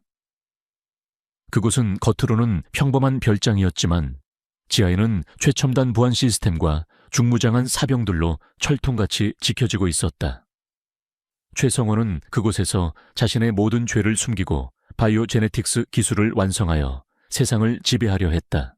이재혁은 자신의 모든 것을 걸고 최성원의 별장 지하 연구실에 침투하여 바이오 제네틱스의 모든 증거를 확보하기로 했다. 민서는 이재혁의 안전을 걱정했지만 이재혁의 눈빛에서 강렬한 의지를 읽었다. 이건 나의 복수이자 모든 피해자들을 위한 일이야. 내가 직접 해야 해. 이재혁의 목소리는 단호했다. 민서는 이재혁의 결심을 존중했다. 그녀는 이재혁의 침투 작전을 지원하기 위해 비전테크의 모든 기술력을 동원했다. 이강우 아저씨는 이재혁에게 침투 기술과 위기 대처 요령을 가르쳤다. 이재혁은 뛰어난 학습 능력과 타고난 본능으로 모든 훈련을 완벽하게 소화했다. 작전 당일 밤 이재혁은 민서와 이강우 아저씨의 지원을 받으며 최성원의 별장으로 향했다. 별장은 어둠 속에 잠겨 있었고 묘한 긴장감이 감돌았다. 이재혁은 최첨단 침투 장비를 착용하고 그림자처럼 별장 안으로 들어섰다. 그는 보안 시스템을 해제하고 경비원들의 눈을 피해 지하 연구실로 향했다. 지하 연구실 문은 육중한 강철문으로 보호되어 있었다. 문 앞에는 레이저 센서와 적외선 카메라가 설치되어 있었고 잠금 장치는 홍채 인식 시스템으로 되어 있었다. 이재혁은 민서의 도움을 받아 센서들을 피하고 최성원의 홍채 정보를 해킹하여 잠금 장치를 해제하려 했다. 하지만 최성원은 보안 시스템을 수시로 업데이트했고 그의 홍채 정보는 이중 암호화되어 있었다. 민서는 해독에 어려움을 겪었다. 젠장 최성원이 보안 시스템을 강화해서 해독하는데 시간이 좀 더 걸릴 것 같아요. 민서의 다급한 목소리가 이재혁의 귀에 들려왔다. 그때 이재혁은 자신의 직감을 믿기로 했다. 그는 홍채 인식 시스템을 자세히 살펴보았다. 그리고 시스템의 한쪽 구석에 미세하게 금이 간 부분을 발견했다. 그것은 마치 어떤 외부 충격으로 인해 생긴 금처럼 보였다. 이재혁은 자신의 머리핀을 꺼내 금이 간 부분을 조심스럽게 건드렸다. 지지직 나는 소리와 함께 시스템이 일시적으로 오작동을 일으켰다. 지금입니다. 회장님 시스템이 순간적으로 마비됐어요. 민서가 소리쳤다. 이재혁은 그 틈을 놓치지 않았다. 그는 재빨리 홍채 인식 시스템에 자신의 눈을 갖다 댔다. 시스템은 최성원의 홍채로 착각하고 삐빅 소리와 함께 잠금이 해제되었다. 육중한 강철문이 조용히 열렸다. 이재혁은 안으로 들어서자마자 연구실 안에 가득 쌓여있는 바이오제네틱스의 연구 자료들과 함께 비윤리적인 실험에 사용된 생체 강화 장치들을 발견했다. 그는 모든 증거들을 서둘러 자신의 가방에 담았다. 그러나 그의 행동은 최성원의 경비원들에게 포착되었다. 경보음이 요란하게 울려 퍼졌고 사방에서 경비원들이 몰려왔다. 침입자다, 당장 제압해. 경비원들의 거친 목소리가 지하 연구실에 울려 퍼졌다. 이재혁은 포위되었다는 것을 직감했다. 그는 증거를 확보했지만 이곳에서 벗어나야 했다. 이재혁은 경비원들에게 둘러싸였다. 그는 용감하게 저항하며 증거가 담긴 가방을 필사적으로 지키려 했다. 그는 훈련받은 격투 기술을 발휘하여 경비원들의 공격을 피하고 방역했지만 그들의 숫자는 너무 많았다. 그는 위기에 처했다. 그때 민서는 지상에서 자신의 능력을 이용하여 최성원의 별장 전체의 전자기기에 과부하를 걸었다. 쾅 하는 소리와 함께 별장 전체의 전기가 끊기고 어둠에 잠겼다. 어둠 속에서 혼란이 가중되었다. 경비원들은 당황했고 이재혁은 그 틈을 타 연구실 밖으로 도망쳤다. 그는 어둠 속에서 조용히 움직이며 별장을 빠져나왔다. 그는 가까스로 민서가 기다리고 있는 차량에 몸을 실었다. 성공했습니다. 모든 증거를 확보했어요. 이재혁은 숨을 헐떡이며 외쳤다. 그의 눈에는 눈물이 고여 있었다. 최성원은 자신의 별장에 전기가 끊기고 연구실이 털렸다는 소식에 분노했다. 그는 이 모든 것이 민서와 이재혁의 소행임을 직감했다. 박서연, 이재혁, 감히 내 계획을 방해하다니 반드시 너희를 파멸시킬 것이다. 최성원의 광기 어린 외침이 어둠 속에 울려 퍼졌다. 이재혁은 모든 증거를 손에 넣었다. 이제는 진실을 세상에 폭로하고 최성원의 모든 죄를 밝혀낼 때였다. 이 싸움은 이제 절정으로 치닫고 있었다. 이재혁은 최성원의 비밀 연구실에서 탈출하여 민서가 기다리는 안전가옥으로 향했다. 그의 손에는 최성원의 모든 비리가 담긴 증거들이 굳게 쥐어져 있었다. 성공했습니다. 민서 씨 모든 증거를 확보했어요. 이재혁은 숨을 헐떡이며 흥분된 목소리로 말했다. 민서는 이재혁의 무사 귀환에 안도하며 그를 맞았다. 그들은 확보한 증거들을 즉시 분석하기 시작했다. USB에 담긴 데이터 서류, 그리고 최성원이 언급했던 바이오제네틱스의 상세한 연구 기록까지. 모든 증거는 최성원의 추악한 범죄와 그가 속한 거대한 부패 네트워크의 실체를 명확하게 보여주었다. 바이오제네틱스 기술을 이용한 인간 유전자 조작, 맞춤형 생명체를 만들려는 끔찍한 실험, 그리고 그 모든 것을 숨기기 위해 저지른 살인과 증거인멸까지. 민서는 증거들을 보며 분노와 함께 전율했다. 이건 단순한 부패가 아니에요. 이건 인류의 존엄성을 파괴하는 끔찍한 범죄예요. 최성원은 자신의 야망을 위해 수많은 사람들의 삶과 유전자를 짓밟았어요. 민서가 이를 악물고 말했다. 이 모든 것을 세상에 폭로해야 해요. 제 가족과 이재혁 회장님의 약혼녀, 그리고 모든 피해자들의 억울함을 밝히고 최성원을 반드시 심판대에 세워야 합니다. 이재혁은 민서의 결의에 찬 눈빛을 보며 고개를 끄덕였다. 그는 자신의 모든 것을 걸고 최성원과 그의 부패 네트워크를 파멸시키겠다고 다짐했다. 이강우 아저씨는 민서와 이재혁의 든든한 조력자가 되어 모든 계획을 지원했다. 그는 과거 형사 시절의 경험을 살려 최성원의 모든 비밀을 세상에 폭로하고 그의 죄를 낱낱이 밝히겠다고 선언했다. 이성철 회장은 감옥에서 민서와 이재혁의 행동을 지켜보며 광기 어린 분노에 사로잡혔다.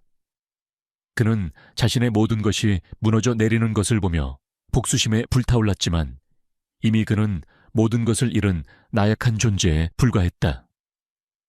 그는 민서와 이재혁을 제거하지 않고서는 자신의 복수심을 잠재울 수 없었다. 이성철은 감옥 안에서 자신의 마지막 남은 추종자들을 이용해 민서와 이재혁을 향한 마지막 공격을 지시했다. 민서는 기자회견을 열어 최성원의 모든 비리를 세상에 폭로할 준비를 했다. 그녀는 기자로서의 모든 윤리를 걸고 이 사건을 세상에 알리려 했다. 그녀는 박준혁의 죽음을 잊지 않았다. 민서는 강태민에게 이 모든 것을 함께 해줄 것을 부탁했다. 강태민은 민서의 결의에 찬 눈빛을 보며 고개를 끄덕였다. 함께 갑시다. 당신이 밝히려는 진실은 우리 모두에게 필요한 것이니까요. 기자회견 당일 연회장에는 수많은 기자들과 카메라들이 모여들었다. 사람들은 모두 민서의 얼굴에 드리워진 슬픔과 결의를 읽을 수 있었다. 민서는 단상에 올라 마이크를 잡았다. 저는 오늘 최성원의 추악한 범죄와 바이오제네틱스의 모든 비밀을 밝히겠습니다. 그녀의 목소리는 떨렸지만 확신에 차 있었다. 민서는 기자회견장에서 최성원의 모든 비리 증거를 공개했다. 바이오제네틱스 기술을 이용한 인간 유전자 조작 기록, 맞춤형 생명체를 만들려던 잔혹한 실험 보고서, 그리고 그 모든 것을 숨기기 위해 저지른 살인과 증거인멸에 대한 상세한 증거들까지. 특히 이재혁의 약혼녀 사망사고가 최성원의 비윤리적인 실험과 이성철 회장의 음모 때문에 벌어진 계획적인 살인이었다는 진실이 밝혀지자 기자회견장은 충격에 휩싸였다.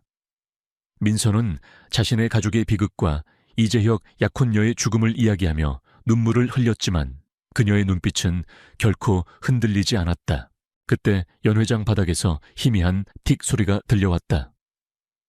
이강우 아저씨가 미리 설치해둔 폭탄 감지기가 작동한 것이었다. 이강우 아저씨는 즉시 민서에게 폭탄이 설치되었다고 알렸다. 민서야, 폭탄이다. 당장 대피해. 이강우 아저씨의 다급한 목소리가 민서의 귀에 들려왔다. 연 회장은 순식간에 아수라장이 되었다. 사람들은 비명을 지르며 출구로 향했다. 민서는 당황했지만 그녀는 단상 위에서 모든 증거가 담긴 USB를 움켜쥐었다. 모두 대피하세요, 빨리. 민서는 사람들에게 소리쳤다. 이재혁은 민서에게 달려가 그녀를 보호했다.